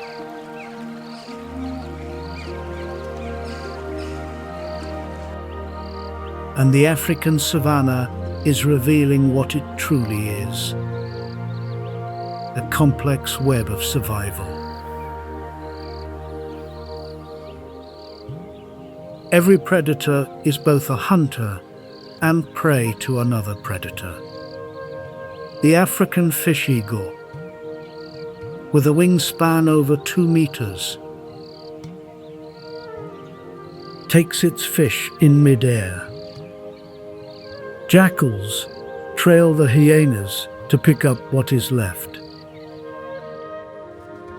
But a single defeat still does not shake the standing of the lion. Of all the empires here, they hold the largest territory.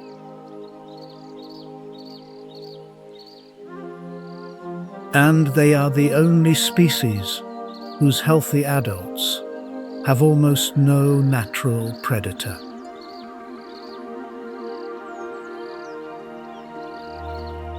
Four empires, 4 answers to the same question of survival. Lions rule through numbers and power, hyenas through organization. Wild dogs through loyalty, and a leopard through invisibility. On this African savannah, power always belongs to whoever holds the right resource at the right moment.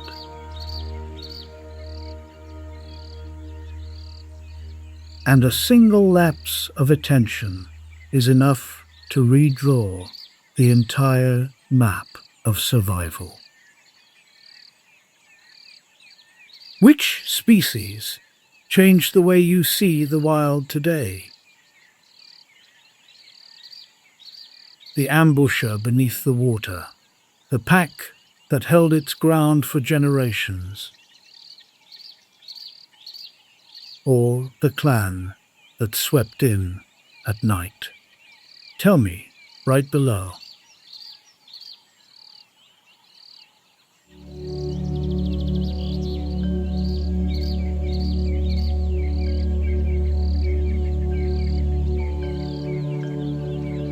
hundreds of ticks. In folds of skin that a mouth, leg, or tail can never reach on their own.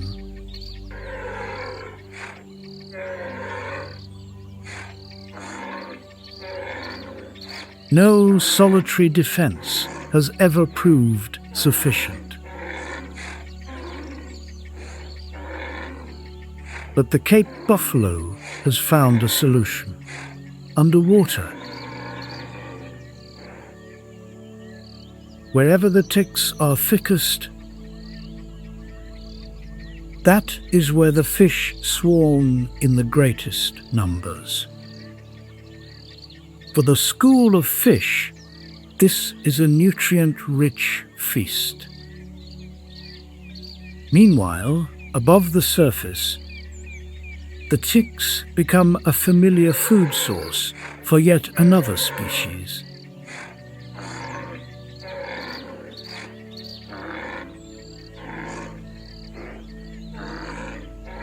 The slender beak of the red-billed oxpecker can probe into the deep crevices of skin that the fish could never reach. There is no overlap between the fish and the oxpecker. On the African savannah, survival is not always dictated by confrontation. Sometimes it lies in simple partnerships.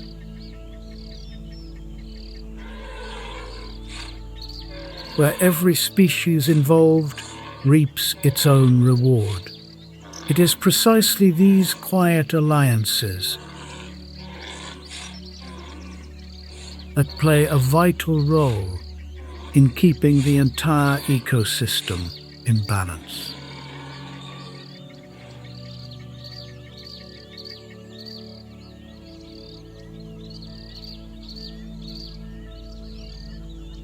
The Amazon rainforest spreads across 9 countries, with Brazil holding about 60% of its total area.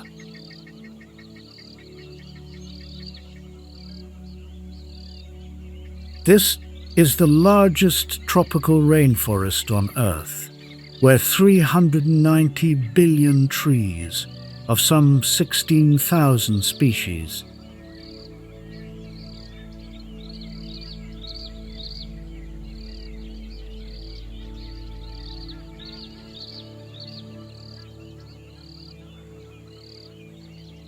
stand shoulder to shoulder beneath a canopy 100 to 165 feet.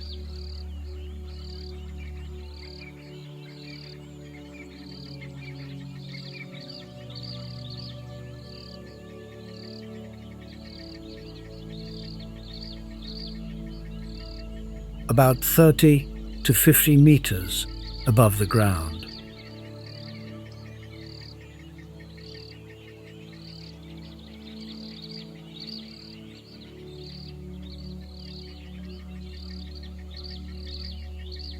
Millions of years ago, the rise of the Andes pushed the great rivers eastward, carving out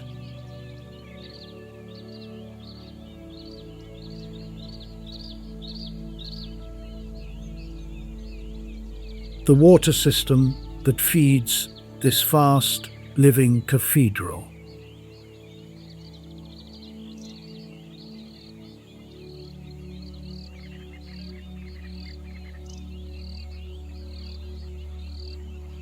This forest stores between 90 and 140 billion tons of carbon.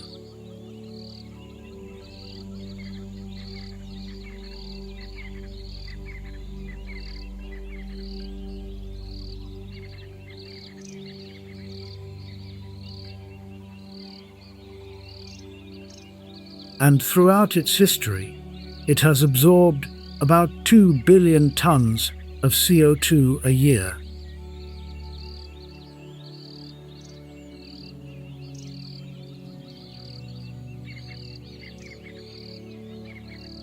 Though that figure is falling as deforestation accelerates.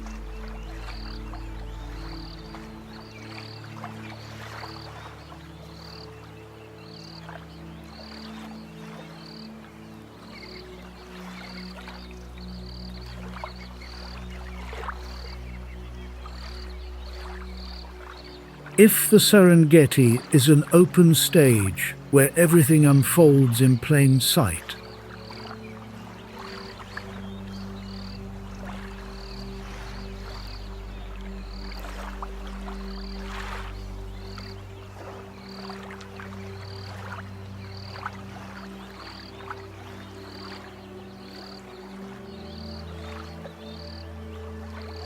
the Amazon is a closed labyrinth, where even the sunlight must struggle to reach the ground.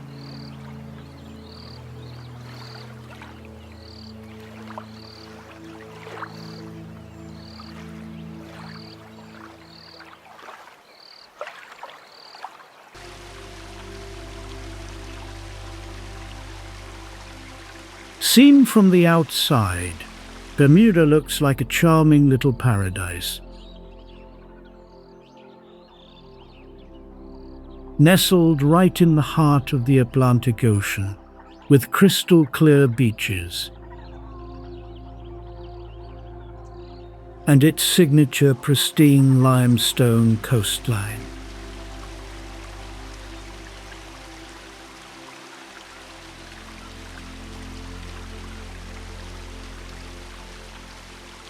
Yet, behind that peaceful beauty lies an entire story of a geological journey that shaped the island. It is actually the remaining summit of a giant volcano, submerged deep beneath the seafloor, with its base sitting over 4,300 meters deep below the North Atlantic, formed by a geological hotspot roughly 30 to 35 million years ago. Eventually, that volcano gradually fell dormant, and its remaining peak was endlessly worn down by ocean waves and wind over an eternity of time. Coral reefs slowly grew around the ancient volcanic foundation, combining with seashells, and layers upon layers of sediment build up, alternately forming a limestone cap, nearly 60 meters thick, blanketing the entire island as we see it today. Yet this gift from the ancient ocean came with a severe geological catch, a challenge tough enough to put human grit to the test. Because it is composed almost entirely of highly porous limestone, Bermuda cannot retain any natural fresh water on its surface. Yet people still chose to stay.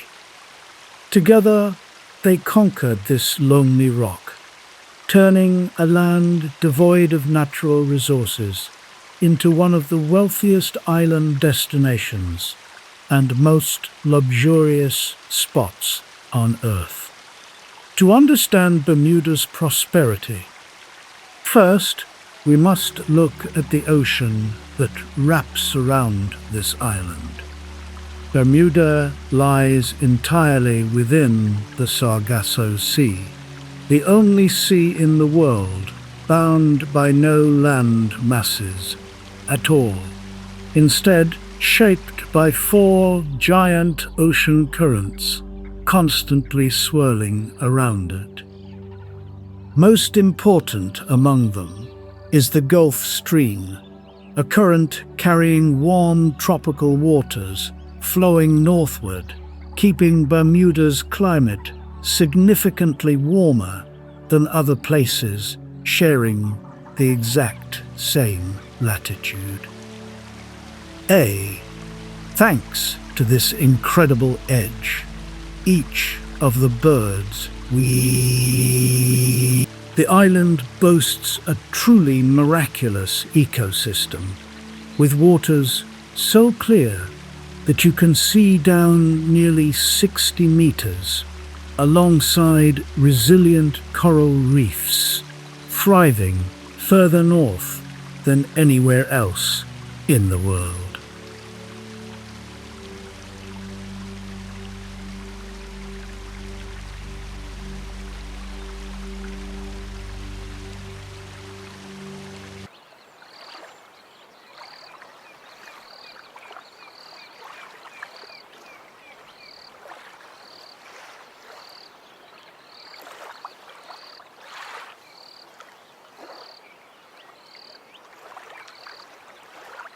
And at the heart of that labyrinth, among the shafts of light piercing the canopy into an ancient cathedral,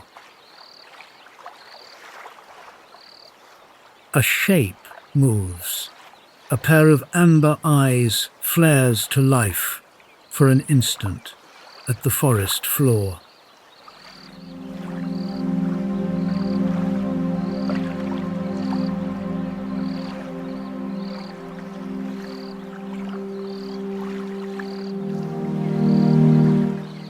Then vanishes behind the massive buttress root of a titanic ancient tree.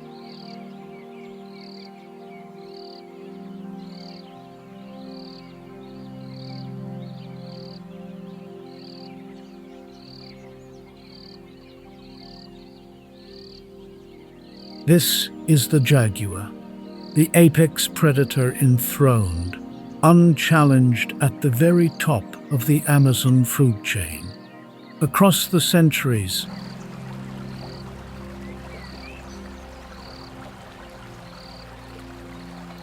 countless indigenous civilizations of the Americas revered the jaguar as a sacred symbol of power and the spirit world.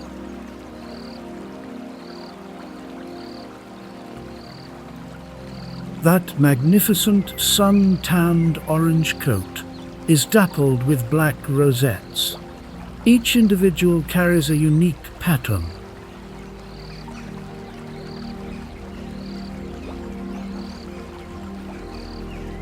As if the ancient forest itself had inscribed an identity onto every great cat.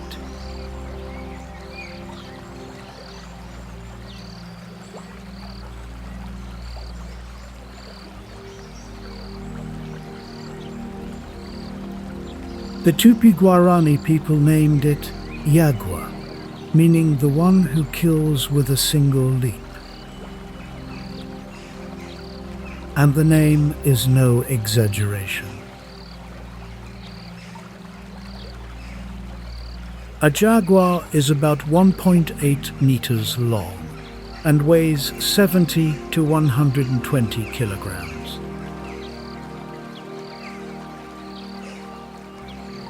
Smaller than a lion, yet armed with the strongest bite of any big cat on Earth.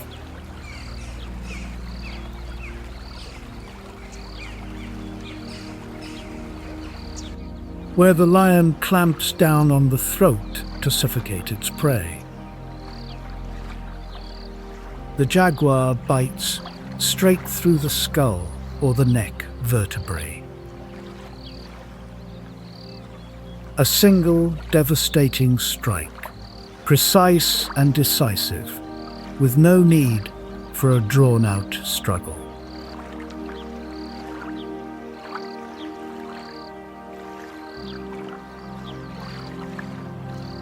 But what makes the jaguar the true king of the Amazon is not only its bite. It is the ability to move seamlessly through every layer of space in its world.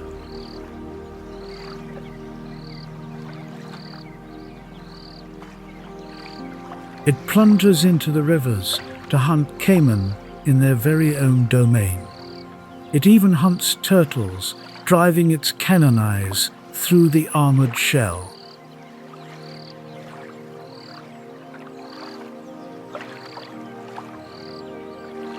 No predator in the Amazon, or indeed anywhere on Earth, can operate so seamlessly across so many ecological layers.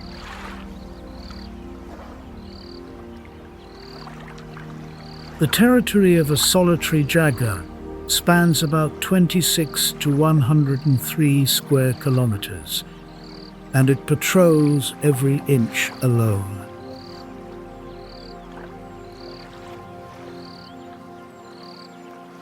No pack, no allies, not a single warning roar.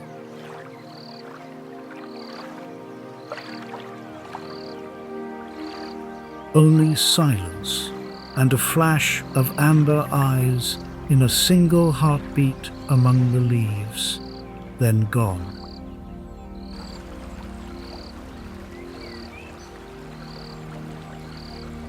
The Amazon River, carrier of the greatest freshwater flow on the planet.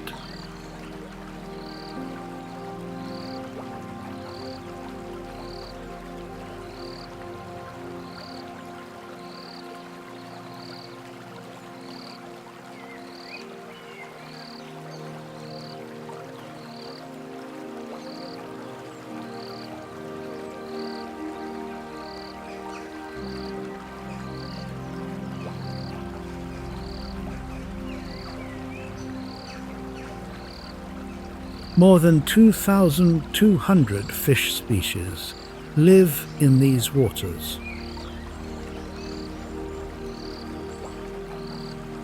About 15% of all freshwater fish on the planet, creating a density of biodiversity.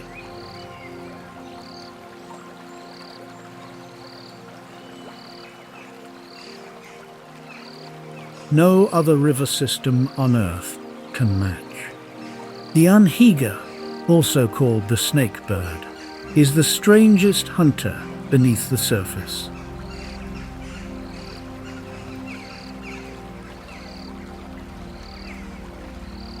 And its common name is no accident. When it dives, its feathers are not waterproof at all.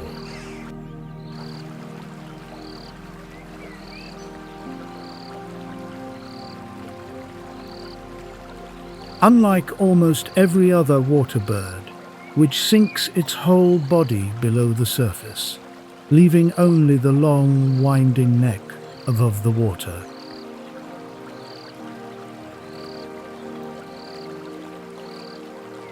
Looking exactly like a snake gliding through the current. But those water-soaked feathers are not a flaw.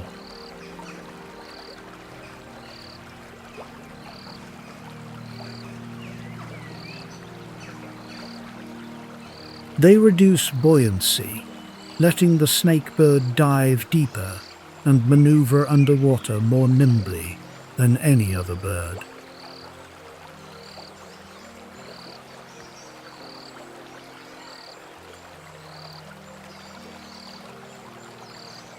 When it spots prey, it does not give chase.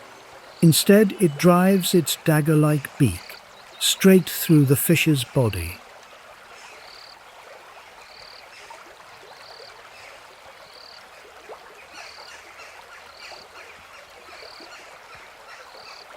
Flips the fish into the air and swallows it whole.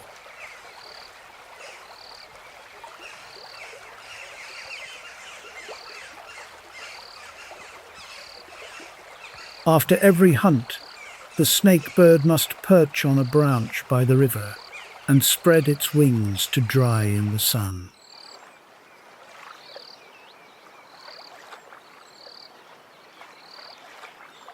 Creating an iconic silhouette that anyone who has visited the Amazon recognizes at once.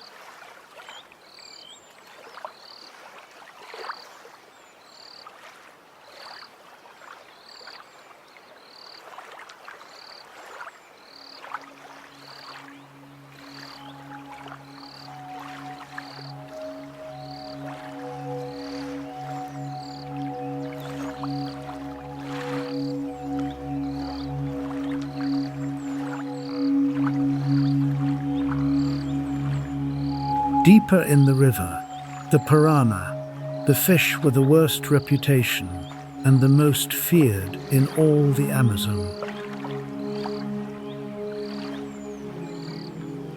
Patrols in schools of 20 to 30. Their teeth are sharp as a surgeon's scalpel.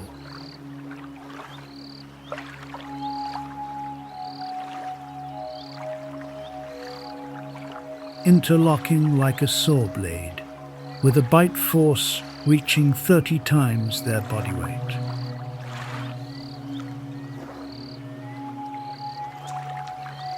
A school of piranha can strip clean a large carcass in just a few short minutes.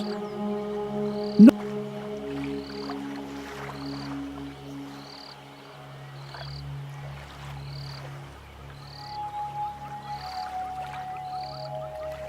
because any single fish is especially strong, but because they coordinate their attacks with a precision that is genuinely terrifying.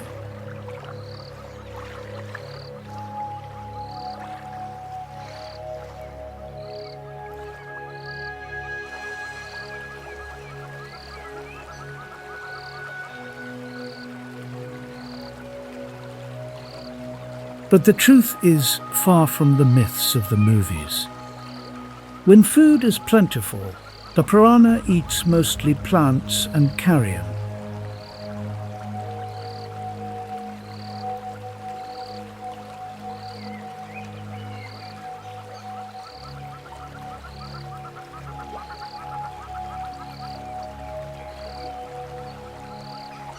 They turn to hunting live prey only when truly driven to desperation. The piranha is not the frenzied killer the movies invented.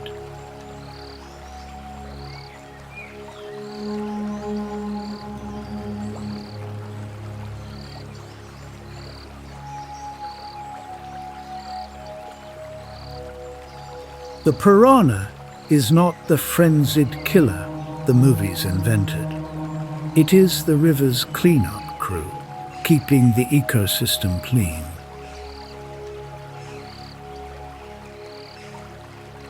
But above all those underwater hunters stand two creatures even the jaguar treats with caution.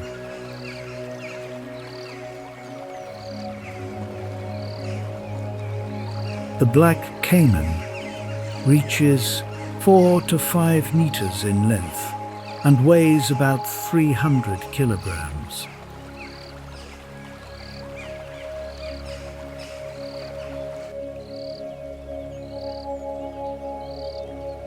The black caiman is a supreme ambush predator and the largest member of the crocodilian family in all the Americas.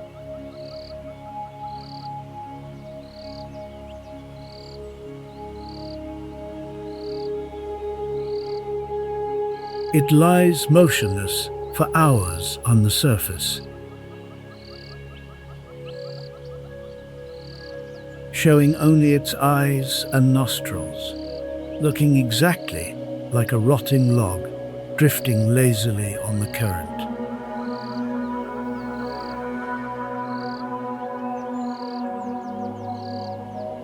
Prey comes to the water's edge to drink, suspecting nothing, because that log was there long before they arrived.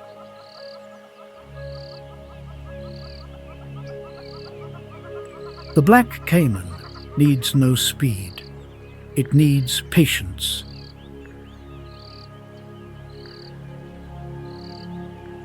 And 85 million years of evolution have honed that patience to absolute perfection.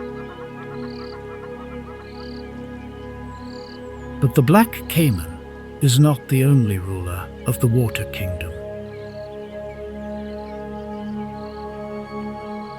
The giant anaconda, 5 to 6 meters long and over 100 kilograms, kills by constriction.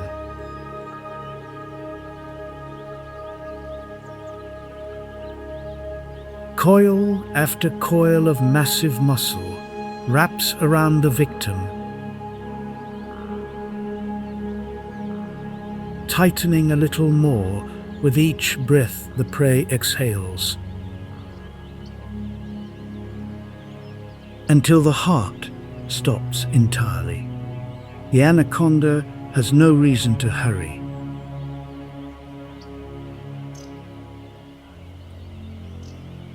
It can hold its prey in that suffocating grip for tens of minutes, patiently waiting as each final breath grows weaker.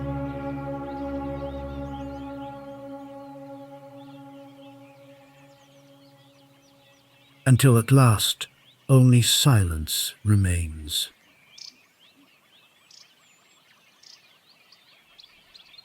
Once the prey is dead, the anaconda swallows it whole, opening its jaw joints to an almost unimaginable degree, engulfing victims many times wider than its own head.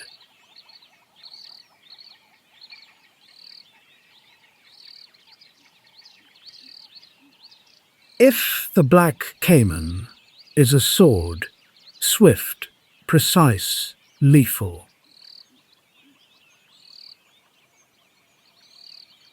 then the anaconda is a moose, slow, patient, and utterly impossible to escape.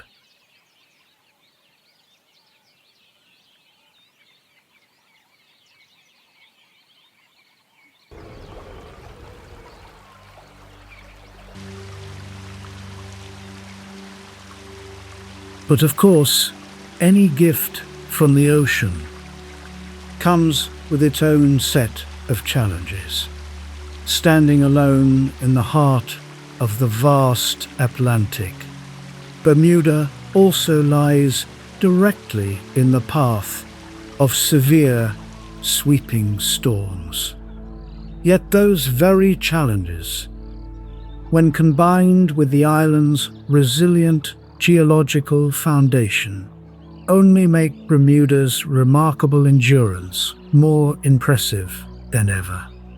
Amid the endless deep blue of the Atlantic, Bermuda holds stories that are in a league of their own. Horseshoe Bay Beach, one of Bermuda's most iconic landmarks, is famous for its uniquely vibrant pink sands. In the past, many people assumed this pink hue came from fragments of red coral washed ashore from deep ocean waters. Yet the truth behind it is far more intriguing. That pink tone actually comes from microscopic sea creatures. They carry reddish shells and cling to the coral reefs. When these creatures are eaten by parrotfish, their hard shells get crushed by the fish's jaws into countless tiny fragments, gradually blending with white sand to create the soft pink shade so uniquely characteristic of Bermuda's beaches. But Bermuda's wondrous world doesn't just exist above the waves.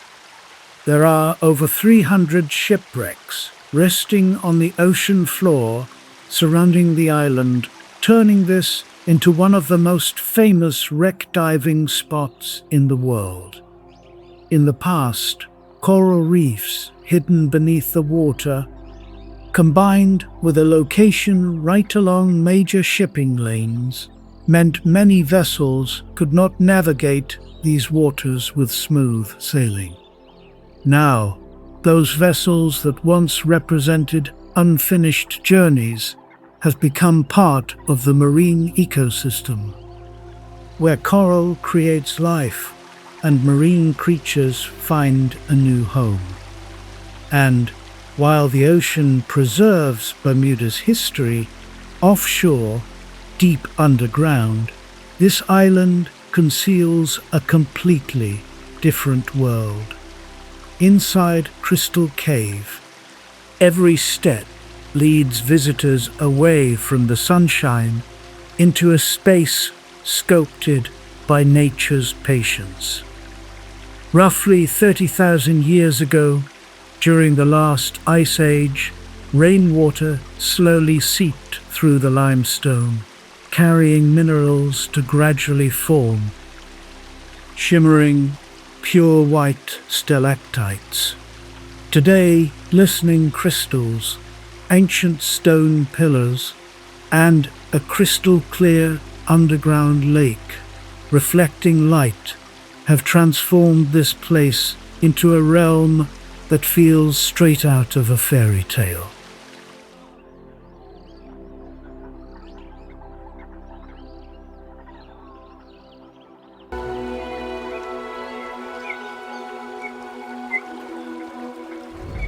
When Angola's rain falls on the BIC plateau in January next year, the cycle begins again. Water flows down the Cubango River for 1,200 kilometers. Through Angola, through Namibia, into Botswana. 4 months to reach the Kalahari. And when it arrives, the delta meets it with everything learned from the season before. Serval will again command the termite islands when the flood rises, because termite mounds are still the highest ground. Hippo will again control the deep channels, because the hippo highways are still the water's path.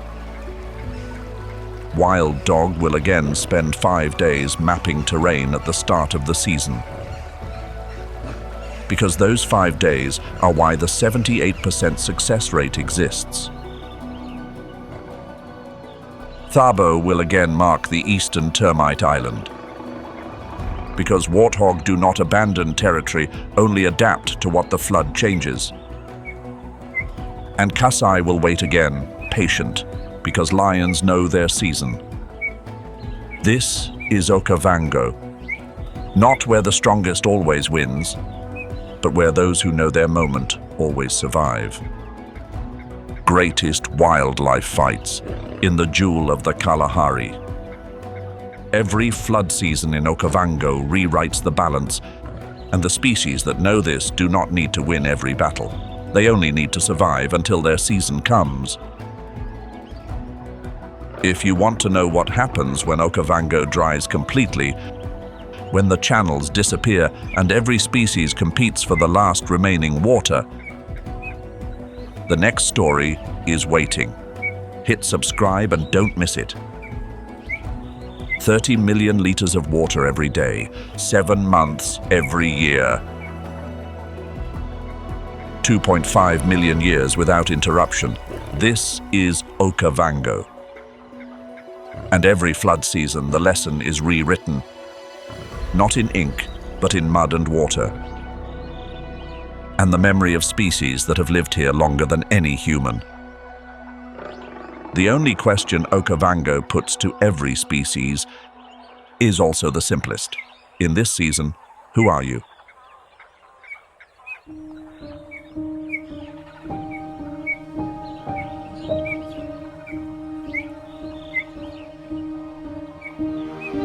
When the floods recede, everything returns to the brutal reality of the dry season.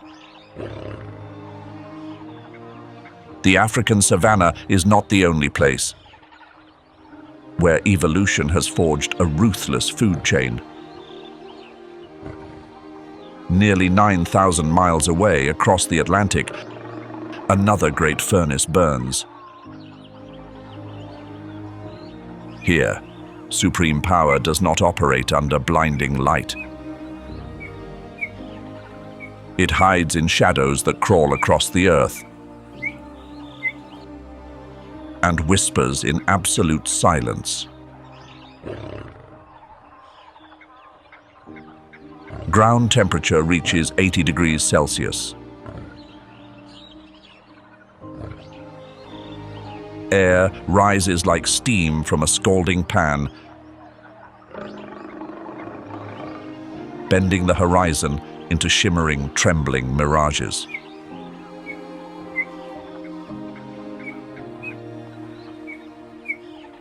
This is the Sonoran Desert, the greatest furnace in North America.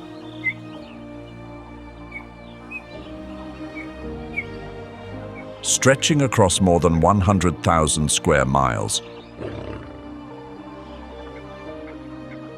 of rock, sand, and cactus,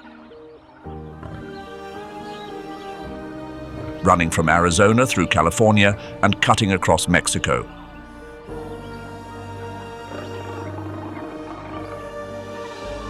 At first glance, nothing should survive here.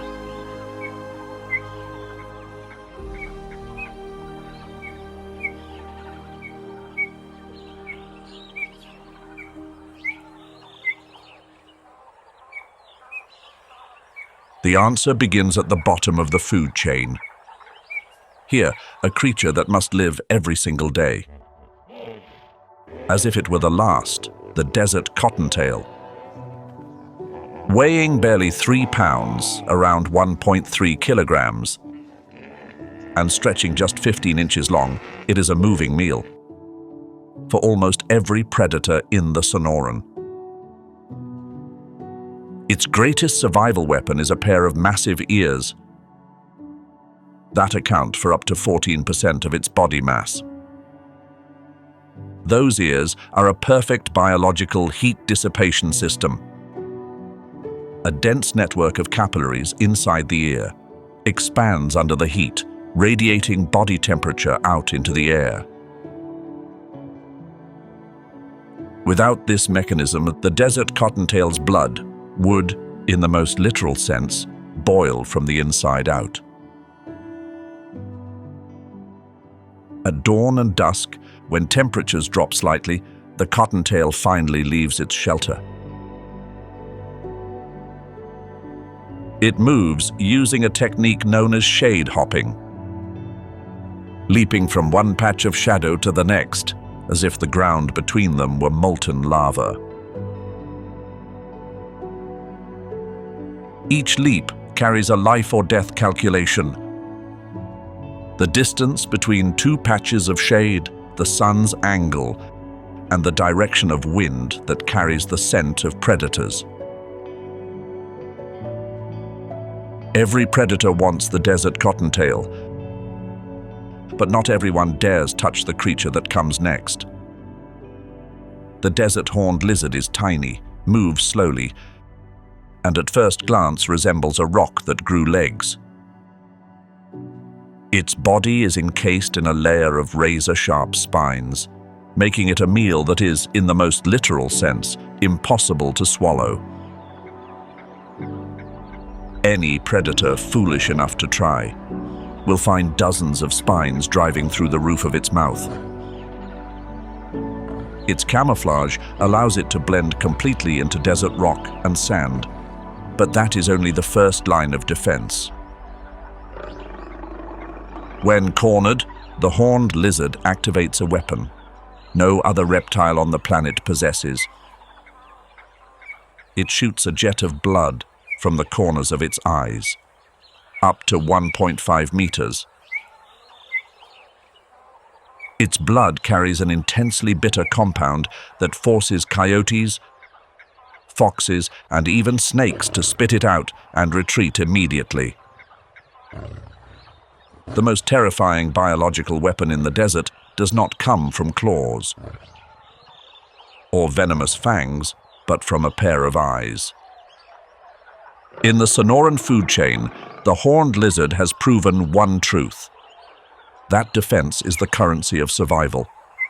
No speed required, no great size needed. Just make yourself too terrifying for anyone to bother.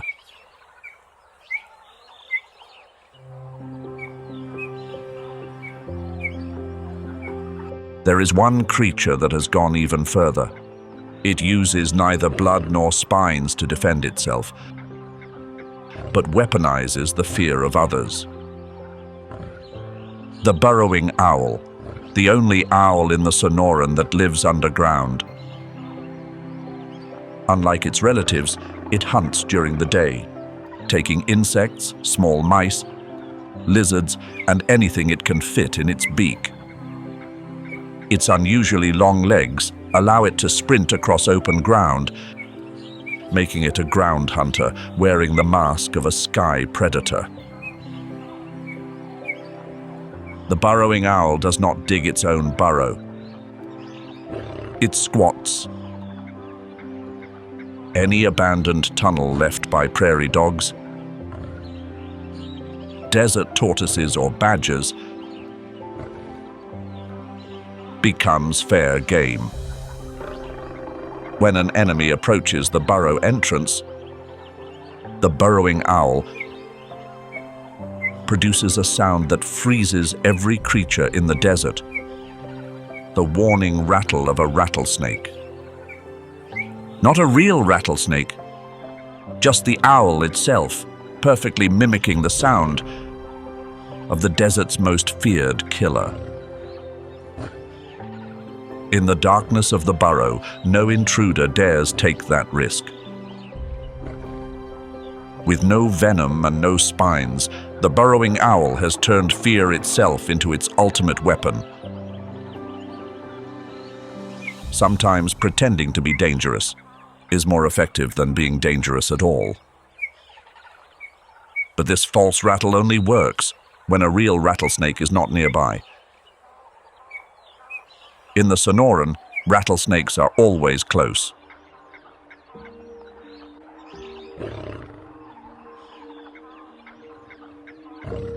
The coyote is the greatest opportunist the Sonoran has ever produced. Smaller than its northern cousins, weighing just 25 to 30 pounds, around 11 to 13 kilograms, with sparser fur designed to shed heat more easily. Small in body, not in ambition, coyotes eat whatever crosses their path. Cactus fruit when desperate, cottontails when lucky, lizards when convenient, and carrion when nothing else remains. Opportunism elevated to an art form. When hunting smaller prey, the coyote works alone. It waits, hidden behind creosote bushes, both ears rotating like radar, scanning for sound, nose working the wind. When a cottontail appears 30 feet away, the coyote transforms into a launched arrow, accelerating to 40 miles per hour, around 64 kilometers per hour. But on steep rocky slopes, the coyote concedes to the desert bighorn sheep, creatures that can scale vertical rock faces at 15 miles per hour. Only when facing large prey on flat, open ground do they shift to pack hunting tactics.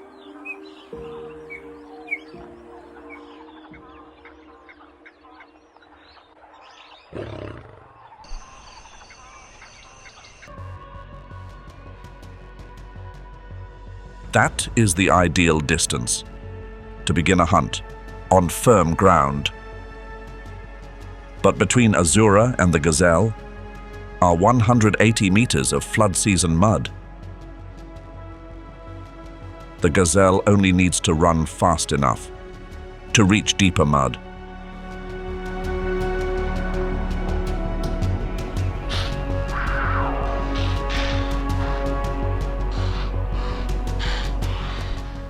Where Azura cannot follow. Azura stops and watches the prey escape. Continuing through deep mud burns more calories than the kill would return. Azura's 3 cubs were born 2 months before the flood arrived. The worst possible timing in the year to give birth to cheetah cubs in Okavango. The greatest challenge of flood season is not the water. It is the moving water. Every week, the map of Okavango changes. The island Azura used as a base last week is now completely submerged. Adapting to a shifting landscape is what Azura is teaching her 3 cubs this flood season. How to read water. Darker water means deeper water. Deeper means slower. The movement of reeds reveals current direction. The tracks of large animals like zebra and Cape buffalo mark the safe routes. Lechwe is the most vivid lesson that flood season teaches Azura. The lechwe's hind legs are longer than its front legs, the opposite of almost every other hooved animal. In flood season, lechwe becomes the one prey no one can catch in shallow water. And shallow water is 70% of Okavango's surface area for 7 months. Clean contact. Serval's hunt success rate in Okavango flood conditions exceeds 50%, highest of any African felid in flood season. Okavango flood season redistributes every advantage in ways no species can resist. Leopard, serval, cheetah. Every species finds its own solution, but only one finds the best one. Flood season demands more than speed. It demands flexibility.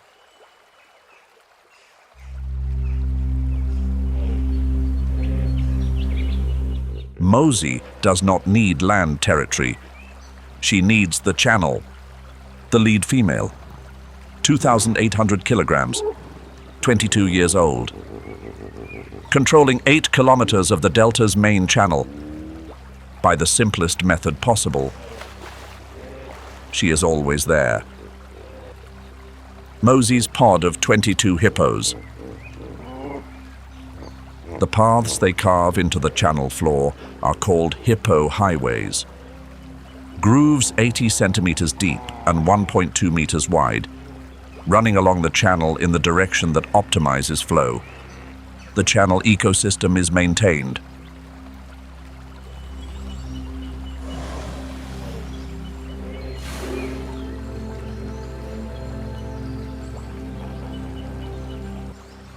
Hippos also secrete a red-orange liquid through their skin, not sweat, not blood.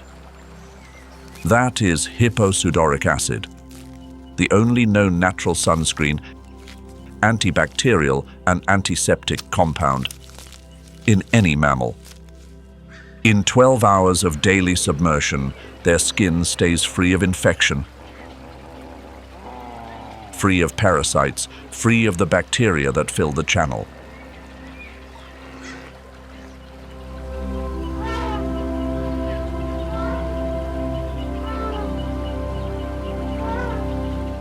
On the north side of the largest termite island in the area, a herd of elephants is working, building.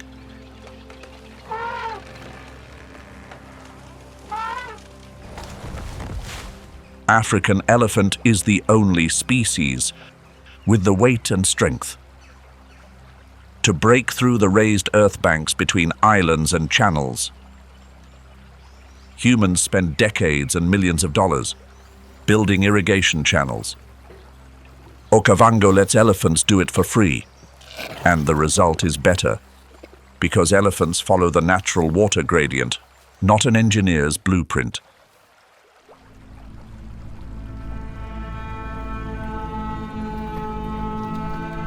Prey only 80 meters away, but between Kasai and the Lechwe herd is a channel 1.5 meters deep.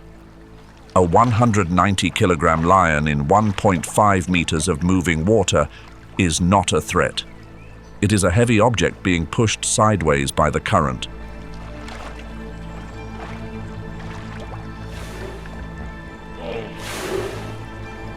The bull of Mosey's pod, present, standing, with 3,000 kilograms and 4 canine teeth, 50 centimeters long.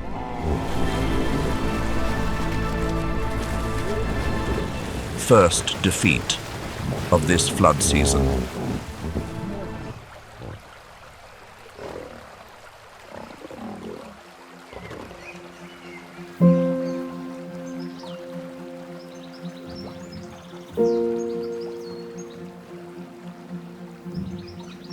Inside every cubic meter of Okavango water, a conversation is happening. In electricity, electric mormarid fish are the African electric fish group that use weak electric pulses to navigate, identify each other, and communicate in zero visibility conditions. Each individual emits its own distinct electrical signal, like an electronic fingerprint. A school of 200 can recognize one another in total darkness through this signal system. When the flood rises and underwater visibility drops below 10 centimeters, every conventional sense becomes useless. Catfish use whiskers, Crocodiles use pressure receptors on the jaw. Mormyrids use electricity. This is why the Okavango Delta supports 71 species of fish, more than any other inland water system in Africa of equivalent area.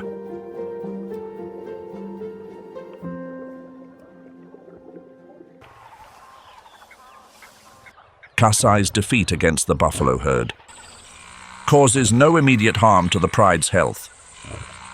Lions can go without eating for 14 days and maintain full hunting capacity. But this defeat has a dual ecological consequence. First, the 300-strong buffalo herd occupies the highest ground. That same ground is where impala and zebra concentrate. Being pushed outside the 50-meter radius of the buffalo herd means losing access to 80% of available prey in the zone. Second, this is how buffalo restructure the lion's hunting map in flood season. Without the need for continuous confrontation, buffalo hold the land. Impala and zebra learn to stay within range of that land. Kasai ends this flood season with the highest defeat count. In its short life so far, 5 weeks to dry season, long-term lion behavior research in Botswana recorded a consistent pattern. Lions that experienced at least one complete flood season between ages 2 and 5 had a 40% higher 5-year survival rate than lions that did not. Failure does not mean lost capacity. Failure means exposure to pressure that dry season never generates. And exposure to that pressure is how the lion's brain builds a library of responses for situations that inherited experience cannot prepare for. And Kasai, pushed back toward lower ground, learns what no dry season can teach: that the dominant species is not the one that never loses, but the one that survives enough losses to understand why. And next year, when the flood rises again, Kasai will not approach a herd of 300 buffalo at that same distance, with that same plan, because this delta does not forgive those who do not learn, but it never refuses to teach. October, the flood begins to recede. Not suddenly, but a centimeter at a time each day, invisible to the eye in 24 hours, but unmistakable after a week.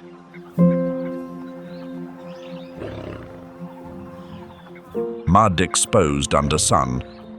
Within 48 hours of the surface drying, the first grass shoots appear. From the nutrient-dense sediment, the water left behind. Grass grows from this mud faster than any grassland on the planet. Because Okavango sediment carries alluvial deposits from Angola at 1,700 meters elevation, rich in tropical minerals that lowland plains cannot generate themselves. New grass is not just food, it is a signal. Zebra arrive in the second week after the grass appears. They can smell new grass from 20 kilometers downwind. Then wildebeest. Then impala.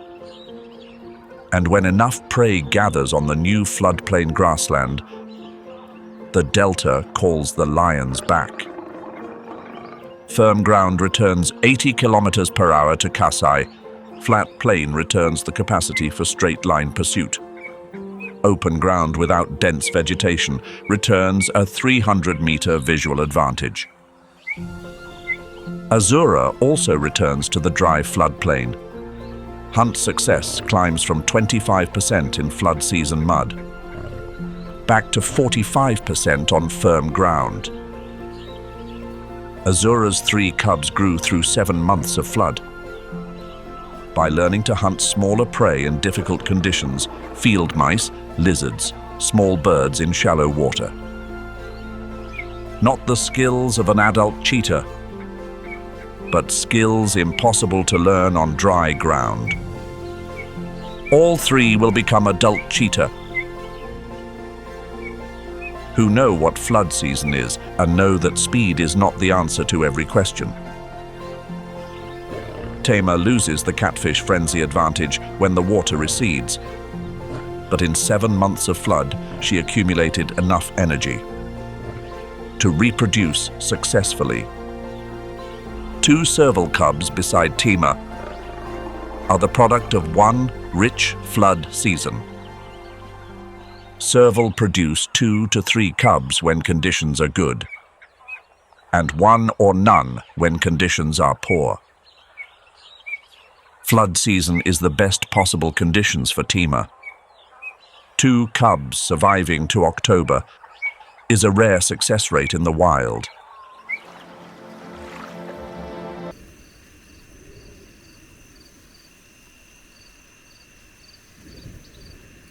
Dawn belongs to the grazing herds.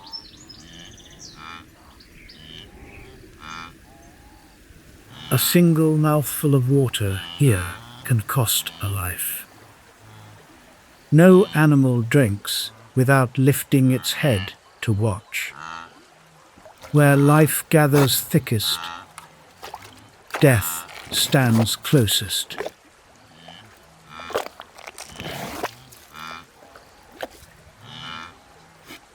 But by midday, the whole waterhole must give way.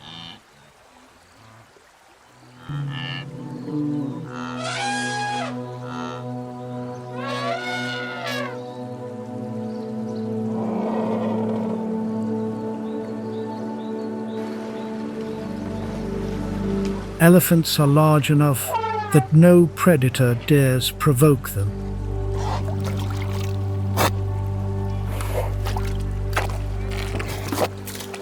Yet they only pass through, leaving the water behind for those who stay to fight over it.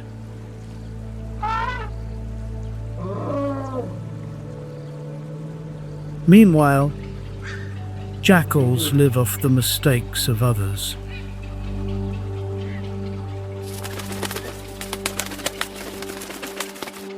An entire tiered order turns around one shrinking pool.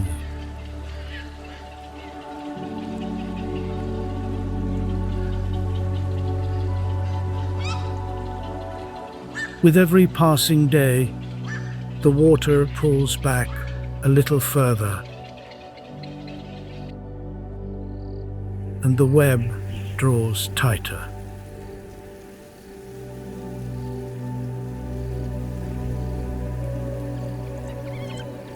Every species registers it, and every species is choosing a side. At the edge of the water, the Ember Pack has guarded this ground longer than any other empire.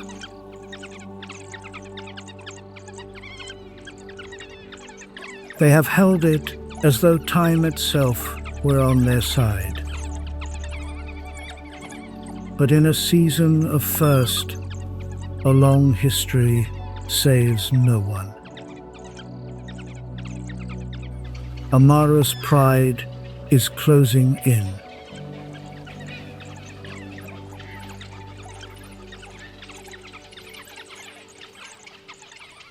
The African wild dog is the most efficient predator in Africa. Its hunting success rate can reach 80%.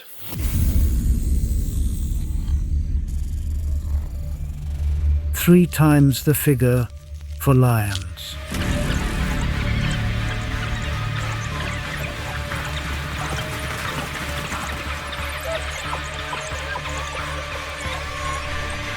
But that success is fragile, because after almost every hunt,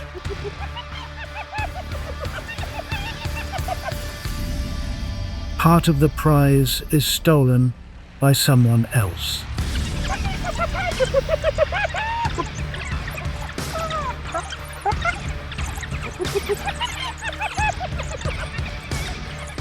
What truly keeps a wild dog pack alive is its bond, not a line drawn on the ground. The whole pack raises the young, feeding pups that are not their own.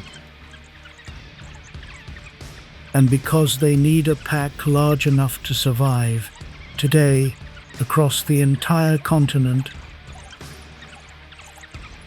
fewer than 5,000 African wild dogs remain. But this time, the pack's encircling tactic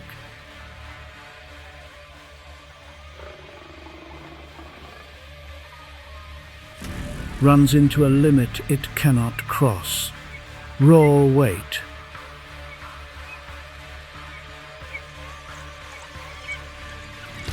A male lion weighs 5 to 10 times as much as a wild dog.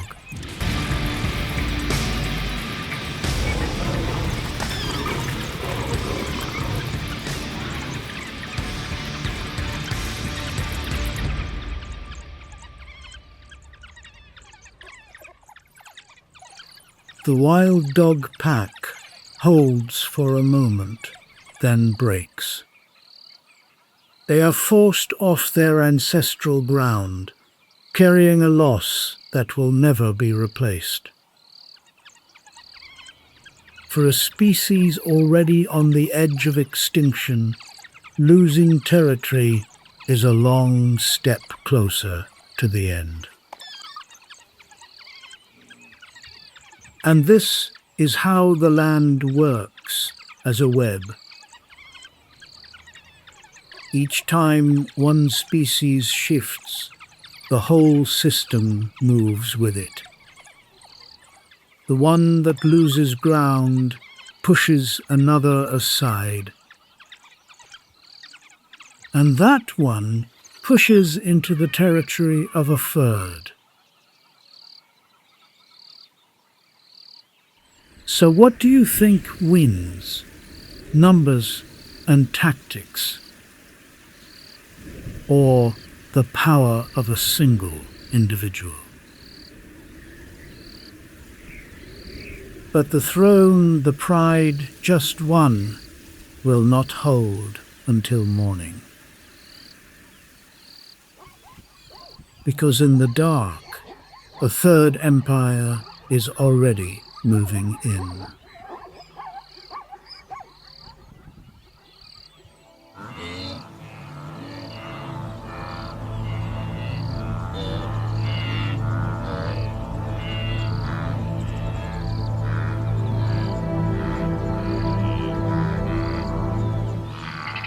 Night swallows the thirsting kingdom whole.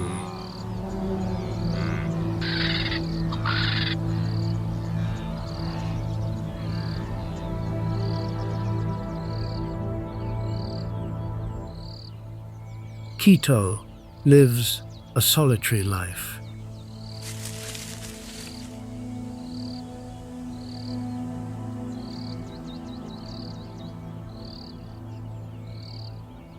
Hunting alone, eating alone, then dissolving into the dark before dawn arrives. The leopard is the best climber among the big cats. Strong enough to haul a kill high into a tree where no other claws can reach it. But the price of a solitary life is this: the kill gets stolen by lions and by hyenas alike. And so, for the leopard, survival means vanishing before it is ever seen.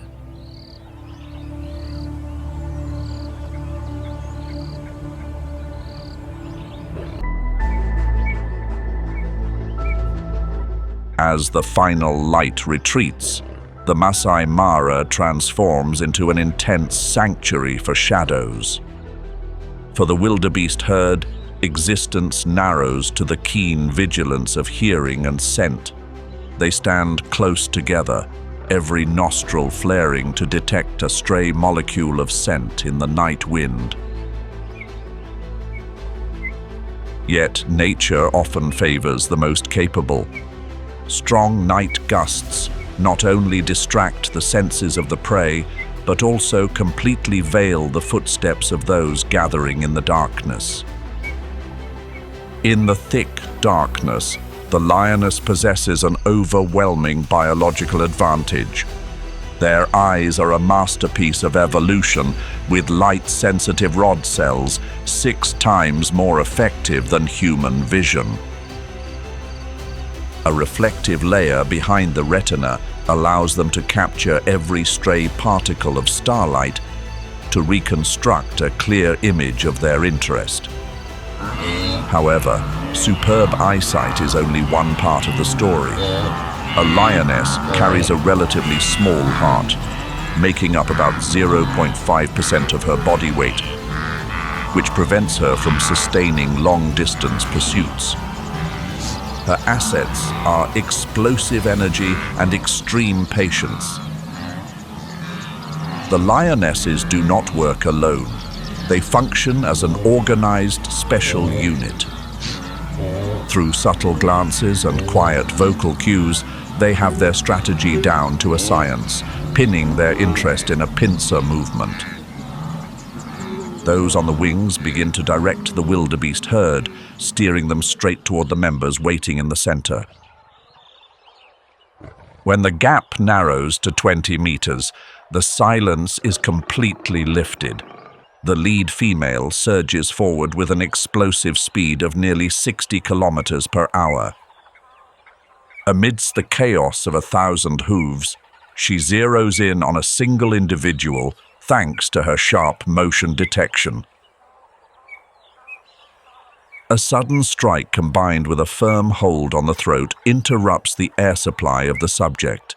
A successful nighttime outing brings a survival rate of up to 30% for the pride, an impressive figure compared to their more modest results during the day.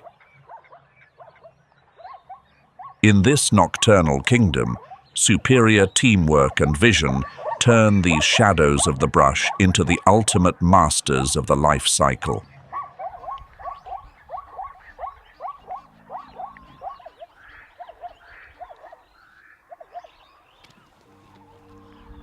As the pride settles into their nightly feast, the surrounding shadows erupt with eerie laughter.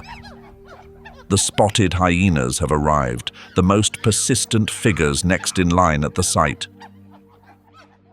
A resonant roar from the king is all it takes to keep them at bay for a while, securing the meal for the delicate cubs.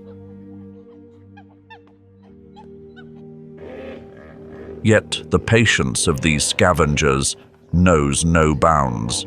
They are truly biding their time. They linger in the shadows, catching the inviting scent of a nutrient-rich meal.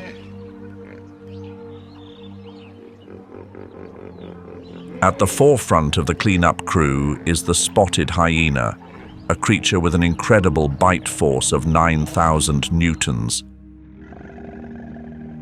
This strength surpasses even that of a lion, allowing them to break down the sturdiest bones to reach the nutrient-rich marrow within. They aren't just looking for scraps.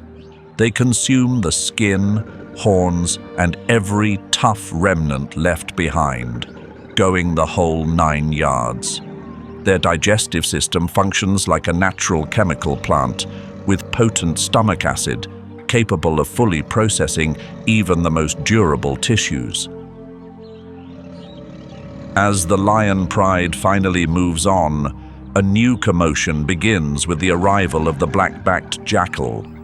These nimble scavengers choose not to challenge the muscular strength of the spotted hyena directly. Instead, they utilize a cunning hit-and-run tactic. Possessing a sharp sense of smell that can pick up a scent from several kilometers away, they are often among the first to arrive. Their compact and agile bodies allow them to weave through openings, quickly claiming soft remnants before vanishing into the darkness in the blink of an eye. They are opportunistic phantoms, surviving by being quick on their feet and knowing how to strike while the iron is hot when the giants leave an opening.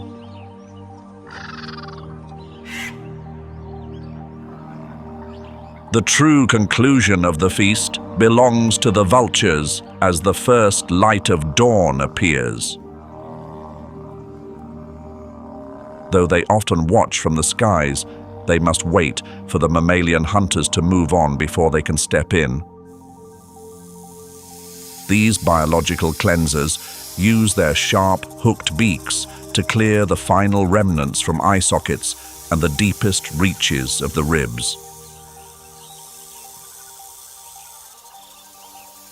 Evolution has granted them a featherless head for cleanliness when reaching deep inside, ensuring no unwanted hitchhikers cling to their plumage. With a stomach pH near 0, they neutralize potent pathogens like anthrax or botulinum toxin at the source. Vultures are the final stop for illness, ensuring the harsh conclusion of one's journey doesn't become a widespread crisis for the plains. In the Masai Mara, existence is a tightly woven cycle, where the remains of one provide nourishment for thousands of others. The dawn light reveals the bleached frame of the wildebeest, with not a single morsel left behind. The vultures take flight, cleaning the slate for the quiet start of a new day.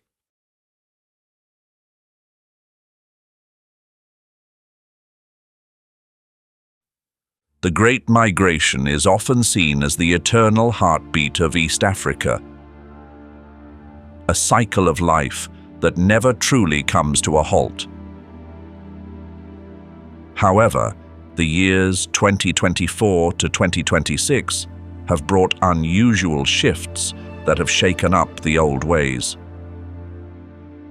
Due to climate shifts and erratic rainfall, the traditional path between the Serengeti and Masai Mara is being redrawn in highly unpredictable ways.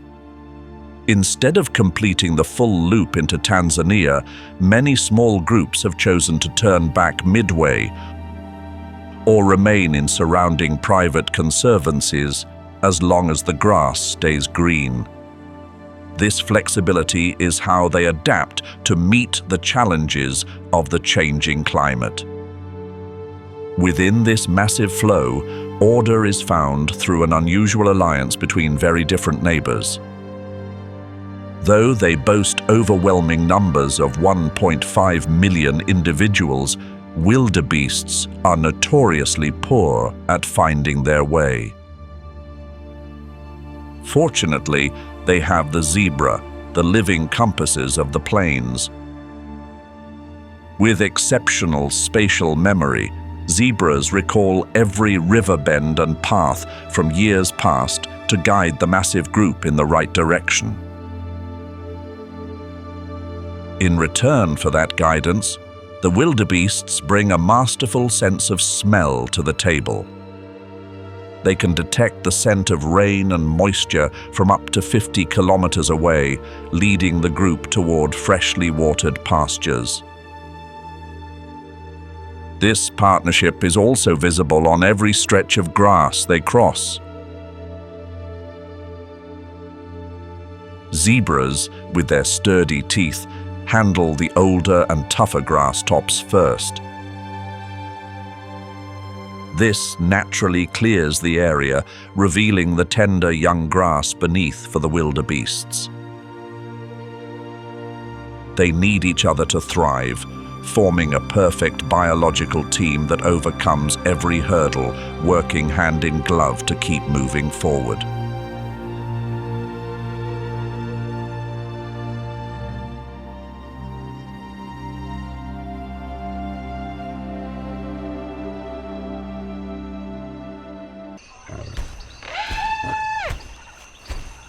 sunrise over the Masai Mara is a moment of pure magic. In the crisp morning air, the topi shake off the remnants of sleep. Some engage in clashing horns to get their muscles moving. They vie for the highest mounds on the plain, securing a panoramic view and prime status to attract mates. Those who come up short are moved to the lower ground. This lively dynamic marks a productive start for these creatures. But breakfast is always on the horizon. In the pride's first meal of the day, the hierarchy of power is clearer than ever. Although the lionesses handle most of the intense pursuit, the alpha male claims the privilege of eating first to maintain his peak condition.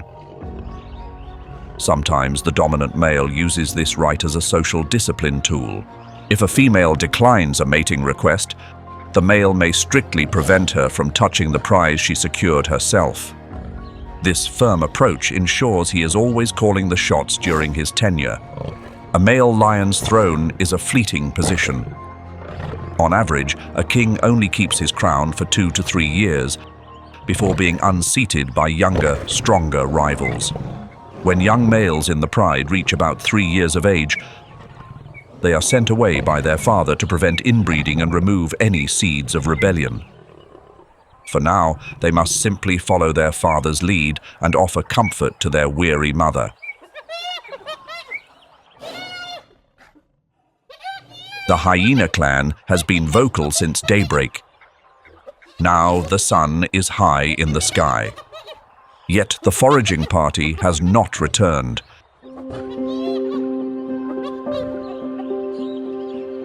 This male hyena has just finished his search. He carries back a late morning meal. The aroma of this feast is quite alluring, drawing a female to the spot. This fellow is doing it all for love, even if he may not receive a single morsel from the meal he just secured. In hyena society, the ladies hold the reins. The females are larger and much more assertive. Males must endure a long, humble journey to carry on their legacy.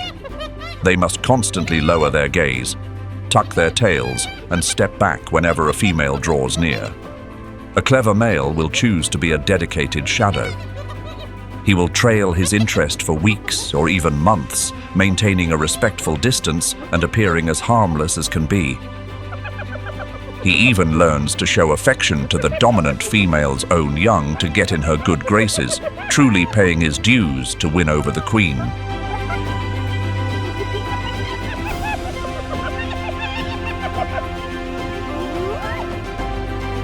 The demanding cycle of life for newborn hyenas begins with their very first breath.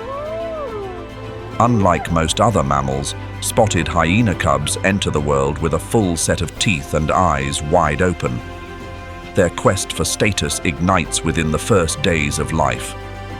To secure prime access to their mother, these little ones are ready to contend with their own siblings. This trial determines who will lead in the future social order. For the entire first year, mother's milk is their sole sustenance. They cannot process solid food until they reach 8 months of age. This reliance requires the mother to dedicate all her energy to protection and care before beginning a new reproductive cycle.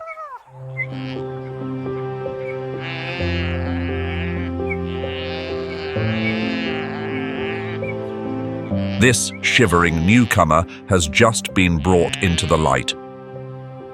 The moment it arrives, its journey is officially on the clock. The mother doesn't offer nourishment just yet.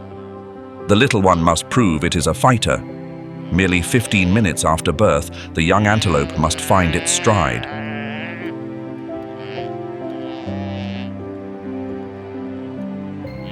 Only after showing its agility does the calf receive the reward of nutritious milk. This urgency is no coincidence. The reproductive window for the topi is incredibly narrow. A female has only a single day each year to secure the next generation.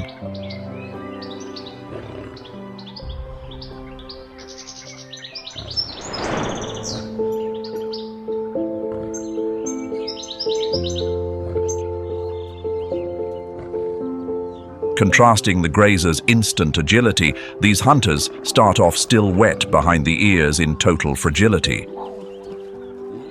The dense thickets serve as a sanctuary for the newest members of the royal line.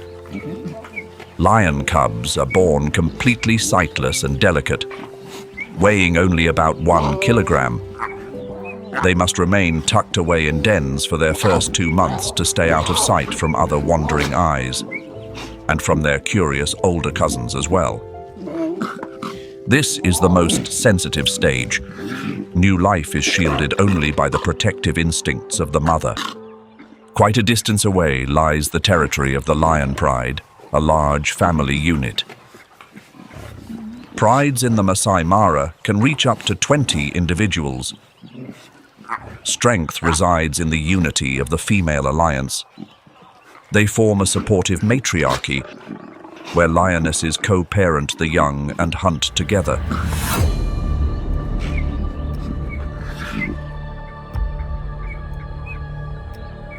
It takes a substantial target to satisfy the hunger of a large pride. The buffalo is a challenging prize, yet always enticing. Even when the strongest males have secured the catch, the young ones still hesitate, as if finding their feet in this world. Typically, the dominant males do not spend much time hunting. His role is that of a guardian of the boundaries. He patrols the borders constantly, marking territory and leaving scent paths to warn any intruders. It is all to safeguard the pride's reign and the well-being of the little ones.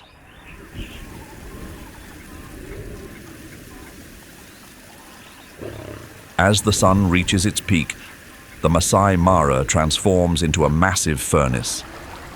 To beat the heat and shield themselves from harsh rays and persistent hitchhikers, these giants seek out the mud wallows. The damp earth serves as a protective coat for their delicate skin against the intense warmth.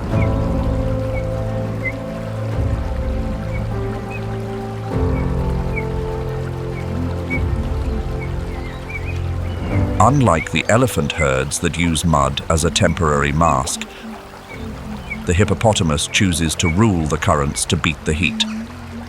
An alpha male claims a stretch of water spanning about 200 meters, establishing his own absolute rule. These giants spend up to 16 hours each day soaking in the water or cooling mud. The hippopotamus lacks sweat glands entirely. Under the intense African sun, their thick skin is actually quite delicate and prone to sun damage if exposed too long to ultraviolet rays. Staying submerged also helps manage their massive weight. The current supports their joints, allowing this nearly 3 tons giant to move with surprising grace. Much like lions, a mother hippo does not feel at ease giving birth around assertive males. She must seek out a separate pool to welcome her only calf. Their connection to the water begins from the very first moments of life. Hippopotamus calves are born right beneath the surface and are natural-born swimmers. Even before finding their footing on land, they dive skillfully alongside their mother, using the water as a safe shield against shoreline hunters. Even so, one can never be too cautious. The mother cannot bring her little one back to the herd's waters just yet. She worries that territorial disputes among the males could place her precious calf at risk.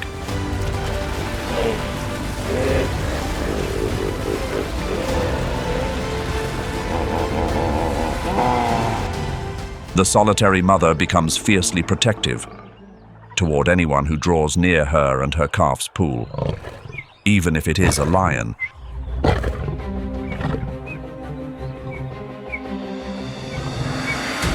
But a hunter is approaching.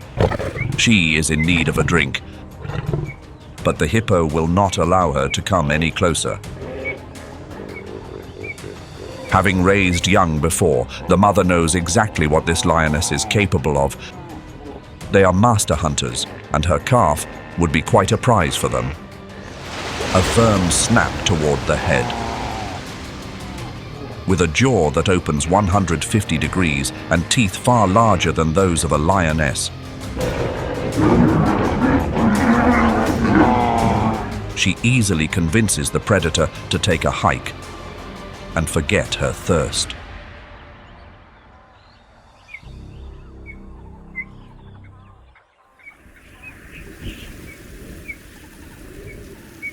As the top-tier hunters retreat into the shade, the mother cheetah begins her shift. This is a clever survival strategy, seeking a meal while the heavy hitters are deep in slumber.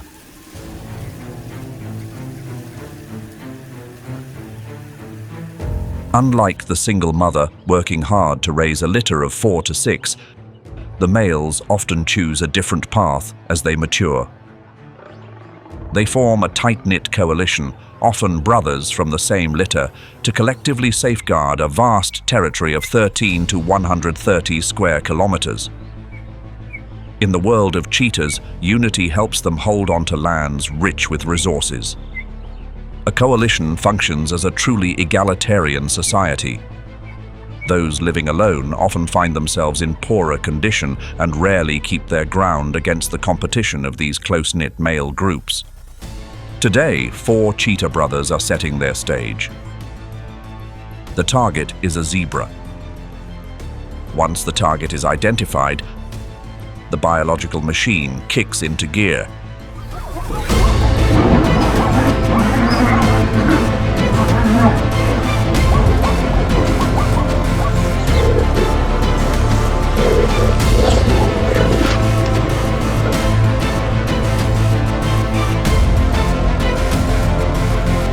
As the prize is brought down, the outcome of the chase is clear. But the cheetahs must still eat quickly. The midday sun might keep hyenas from working for their own food, but it won't stop them from trying to muscle in on the action for an easy meal. With fewer leftovers from lions available, the hyenas of the Masai Mara are becoming more assertive than ever.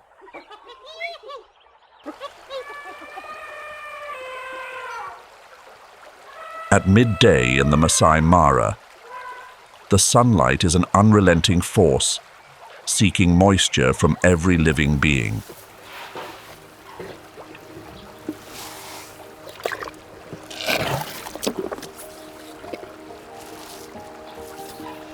African elephants understand this better than anyone. They turn mud into a protective coat, a natural sunscreen for their massive frames. Once dry, this layer becomes a shield against pests and keeps their temperature from rising too high. While the adults enjoy temporary relief, the newest members of the herd struggle with their own bodies. Their small trunks make them quite clumsy. From birth to 3 months of age, the trunk is merely a decorative accessory. It takes up to 6 months for a calf to begin learning the ropes of coordinating the complex movements needed to grasp grass or leaves. Only at 1 year old do they truly master the skill of drawing up water. Fully mastering techniques like breaking tough branches or picking up fruit with the trunk's tip is reserved for those 2 years of age or older. Yet, within that clumsiness, the calves are always sheltered.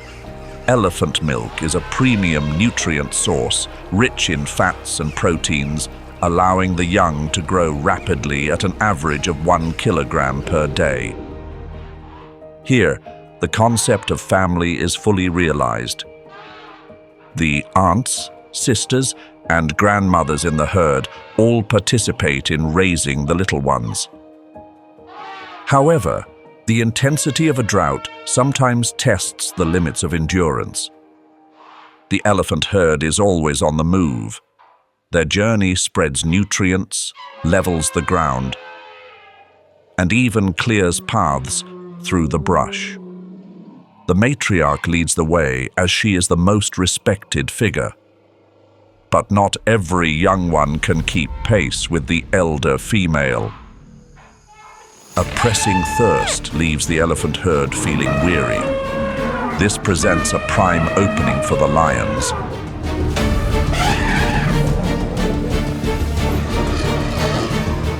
They set their sights on a young calf.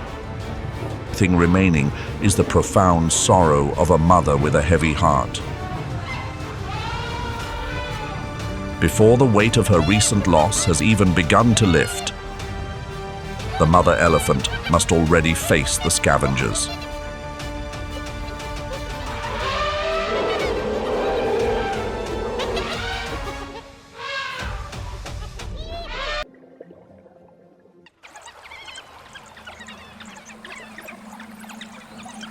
The Mzima pack has 11 African wild dogs, and one rule: no one eats alone. This system is a resource conservation strategy. African wild dog hunt success rate is 80%, the highest of any large predator in Africa. Not because they are stronger or faster, because they never chase alone. In flood season conditions, where mud slows every species equally, Mzima's relay tactic is unaffected.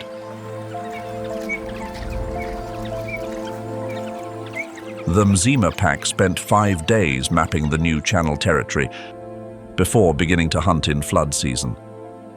5 days observing water flow direction, the locations of shallow crossings, the daily routes impala take when drinking. Mzima knows the flood season terrain better than any newly arrived species.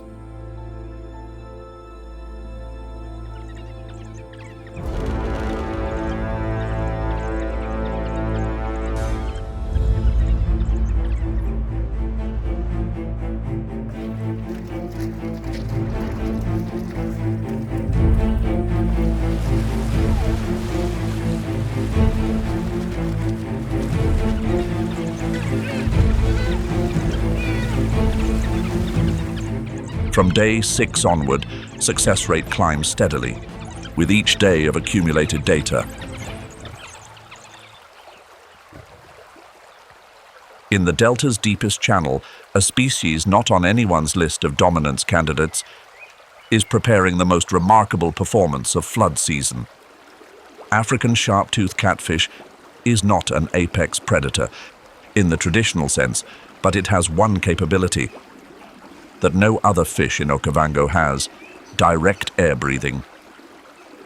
African sharp-toothed catfish evolved a supplementary respiratory organ, a cavity in the head that functions like a primitive lung, extracting oxygen from air instead of water. When dissolved oxygen in the water drops too low, catfish surface and breathe air directly.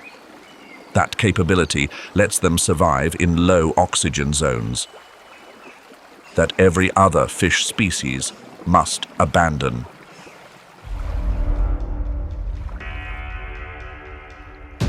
Kasai needs to cross the channel to reach the land on the far side.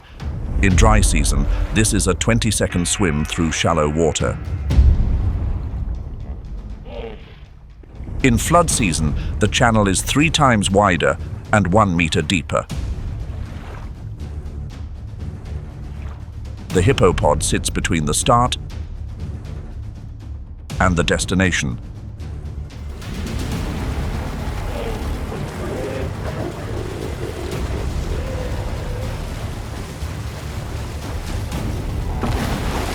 Kasai has no option in this situation. The lion no longer controls this place.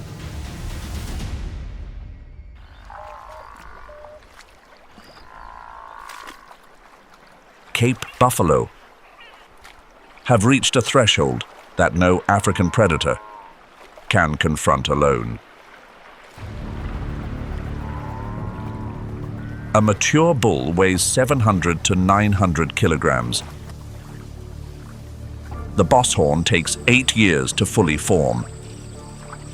A full force charge from an 800-kilogram buffalo generates roughly 2 tons of force, concentrated into an area the size of a thumb.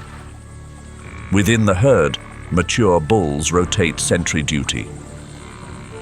On a natural schedule, when one detects a threat, it stops and looks directly toward it. Within 20 seconds, every animal nearby has turned, to face the same point. The entire process runs through a network of head orientation reading and body posture. In flood season, the herd concentrates on high ground with minimal flooding. 200 to 500 animals on a land surface. That has shrunk to under 20% of its dry season size. That means the entire herd within 100 meters, instead of spread across 5 square kilometers as in dry season. The time from detecting a threat to full herd response drops sharply. Lion success rates against buffalo drop in flood season, even though the prey is more concentrated. Higher prey concentration means a faster and denser collective defense system. This is the lion pride's hunt strategy that worked effectively across many dry seasons. 2 flanks approach from perpendicular angles. The prey flees one flank and runs into the other waiting. On dry ground in dry season with scattered prey, this tactic achieved 30% success against isolated animals at the herd's edge. Kasai in position for the ambush. Wind direction correct. Ideal distance by dry season experience. But the herd does not respond like individual prey. The pride executes every step of the plan. But the herd does not panic.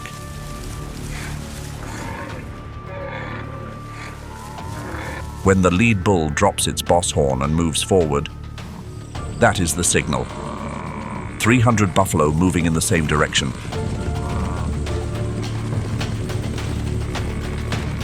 Creating a combined mass of around 200 metric tons. The herd does not chase them into the water. The objective is not to destroy the lions. The objective is to push them beyond the herd's safety radius. Once Kasai crosses that threshold, the herd stops and turns back.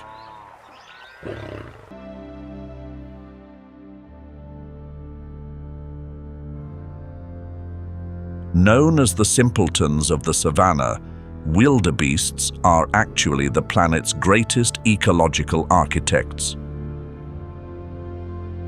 With an overwhelming presence of 1.5 million individuals, they exert immense biological influence on every land they cross.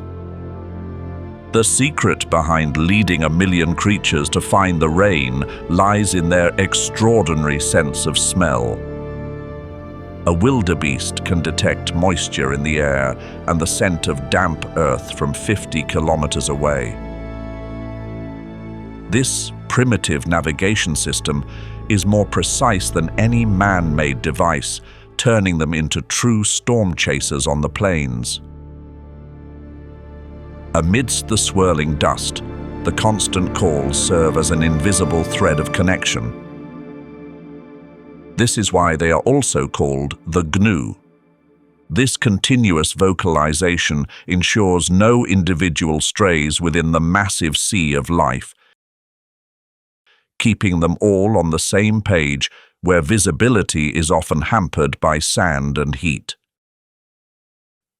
Their survival rests on a specialized physical design. Slender yet durable legs allow them to cover vast distances with minimal energy use. A newborn needs only 7 minutes after arrival to find its stride and match the pace of the adults. In this setting, a delay means the journey reaches a premature end.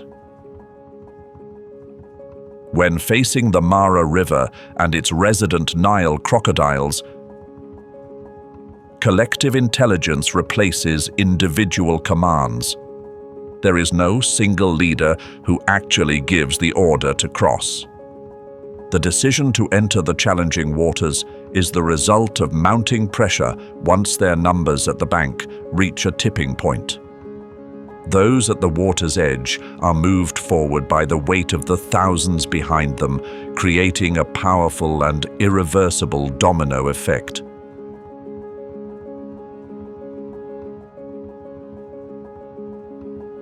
Their role extends far beyond being mere travelers. Wildebeests consume about 4,000 tons of grass each day, acting as strategic mowers for the African landscape. This grazing stimulates the grass to return faster, softer, and richer in protein for other grazers, helping everyone get a leg up in the competition for resources.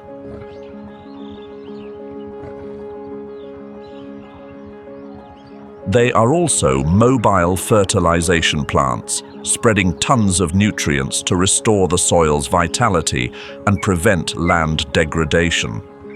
By clearing away dry brush, they naturally manage fires and protect the ecosystem from intense wildfires.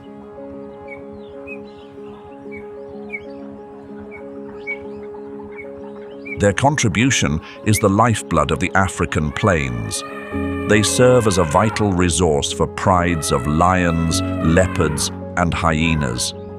Without this abundant energy source, these night hunters would find it difficult to sustain their legacy. Even the vulture flocks rely entirely on those who do not complete the journey to fulfill their role in keeping the environment tidy. However, to lead this massive energy through the savannah's maze, these simpletons require a guide with a superior memory. The black and white striped companions are waiting up ahead, ready to serve as the living compass for the great journey.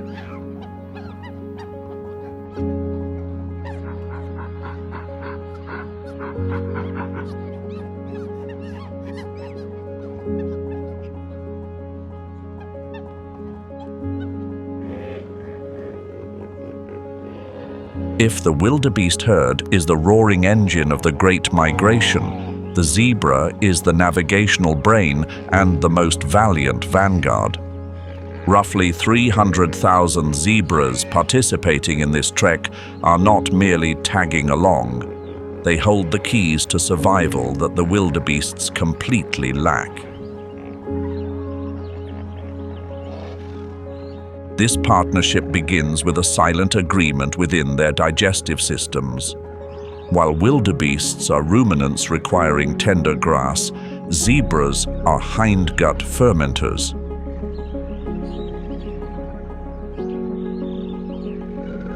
This design allows zebras to process the oldest, driest, and toughest stalks that other species often pass by. They act like industrial mowers, clearing the coarse surface layer to reveal the fresh green core beneath for the wildebeest herds.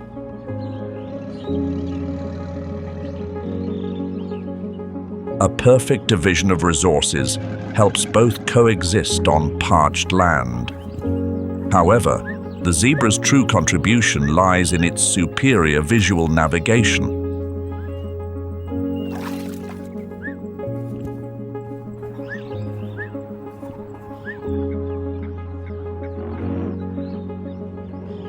Unlike their companions who keep their noses to the ground searching for rain, zebras possess a topographic map in their visual memory.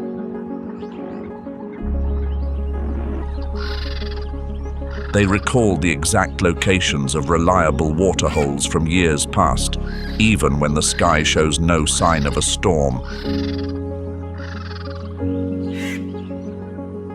With eyes positioned on the sides of their heads and exceptional night vision, they establish a 360-degree lookout system for the entire migrating group.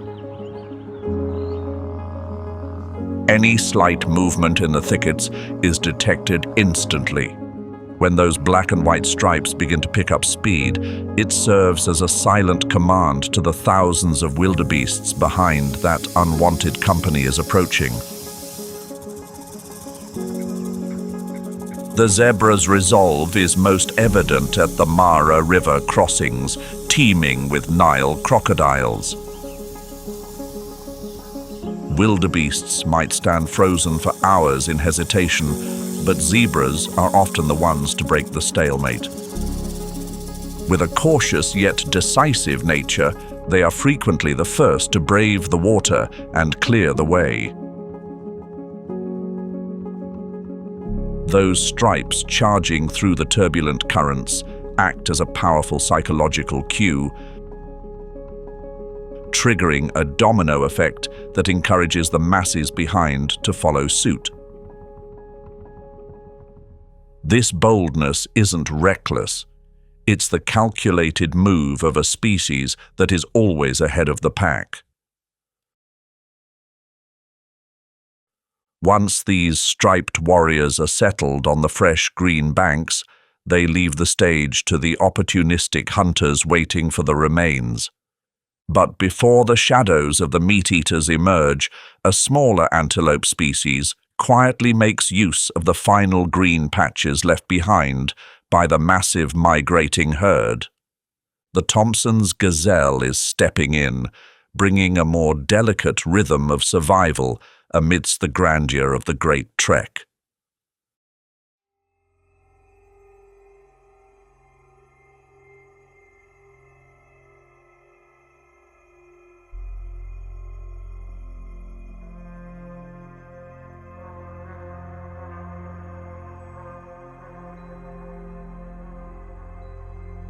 Thompson's gazelles steer clear of the crowds of zebras or wildebeests.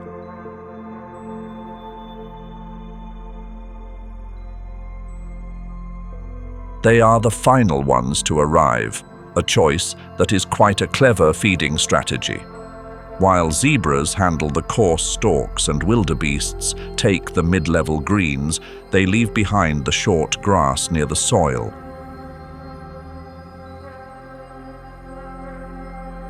Often called the microgreens of the savannah.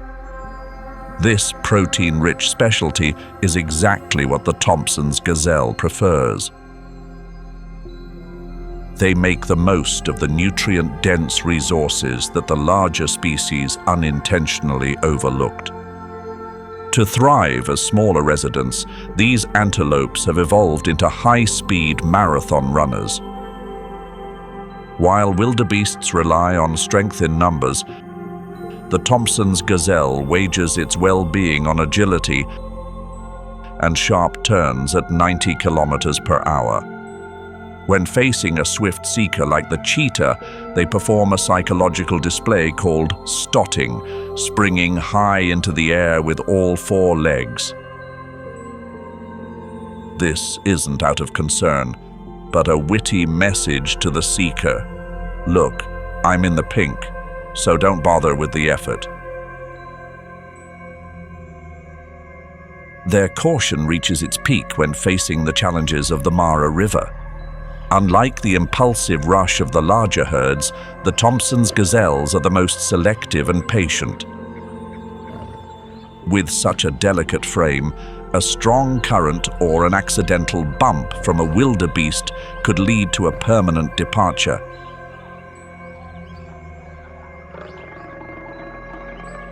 They typically wait for the commotion to settle once the Nile crocodiles are satisfied or occupied by larger subjects. They seek out shallow, calm stretches of the water to ensure they remain safe and sound. Interestingly, aerial views show many of these groups are willing to bypass the crossing if the grazing in the Serengeti remains plentiful. They are expert risk managers, placing their security ahead of following the masses.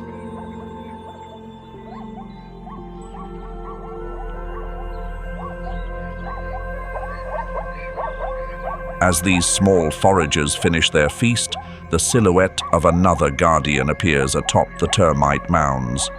The topi is patiently biding its time for a turn.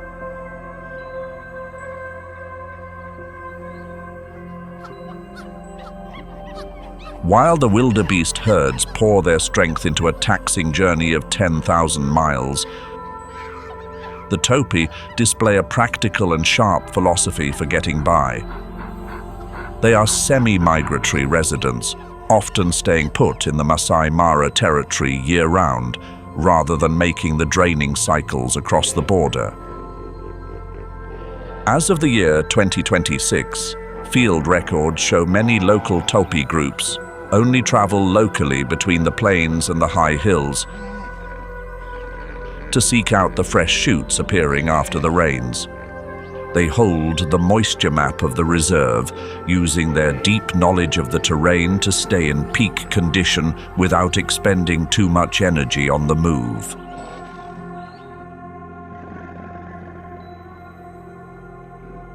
When the wave of wildebeests flows in, the topi quickly implement a clever strategy for some added security. They blend into the massive crowd to lean on the safety of numbers, making it harder for seekers like lions or hyenas to narrow their focus. Furthermore, this is a feast laid out in advance. The zebra and wildebeest herds have served as dedicated groundskeepers, clearing away the tough old stalks to reveal the succulent young grass beneath. Standing tall on strategic mounds, the dominant males serve as long-range lookouts for the entire plain.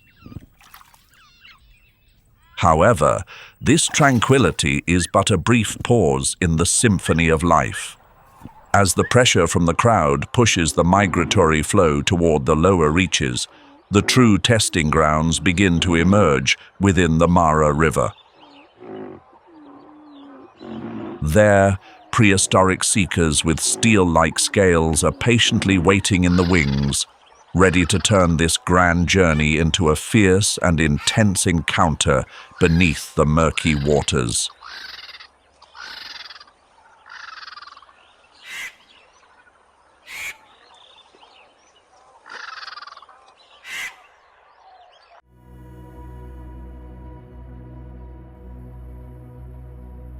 We have just journeyed together through the rawest glimpses into the struggle for survival between predator and prey. Which creature in today's episode made you see the wild in a whole new light? Was it the resilience of the predator or the formidable kicks of the herbivores? Feel free to share your experience in the comment section below.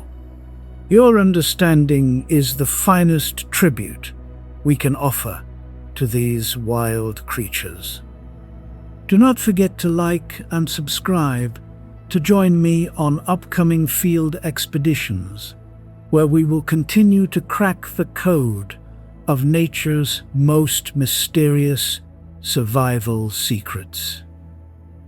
And if you wish to explore even more about other wild animals, feel free to check out Win or Die full episode, Deadliest Battles for Survival, or Lion Attack, the Mapogo Battle for Survival.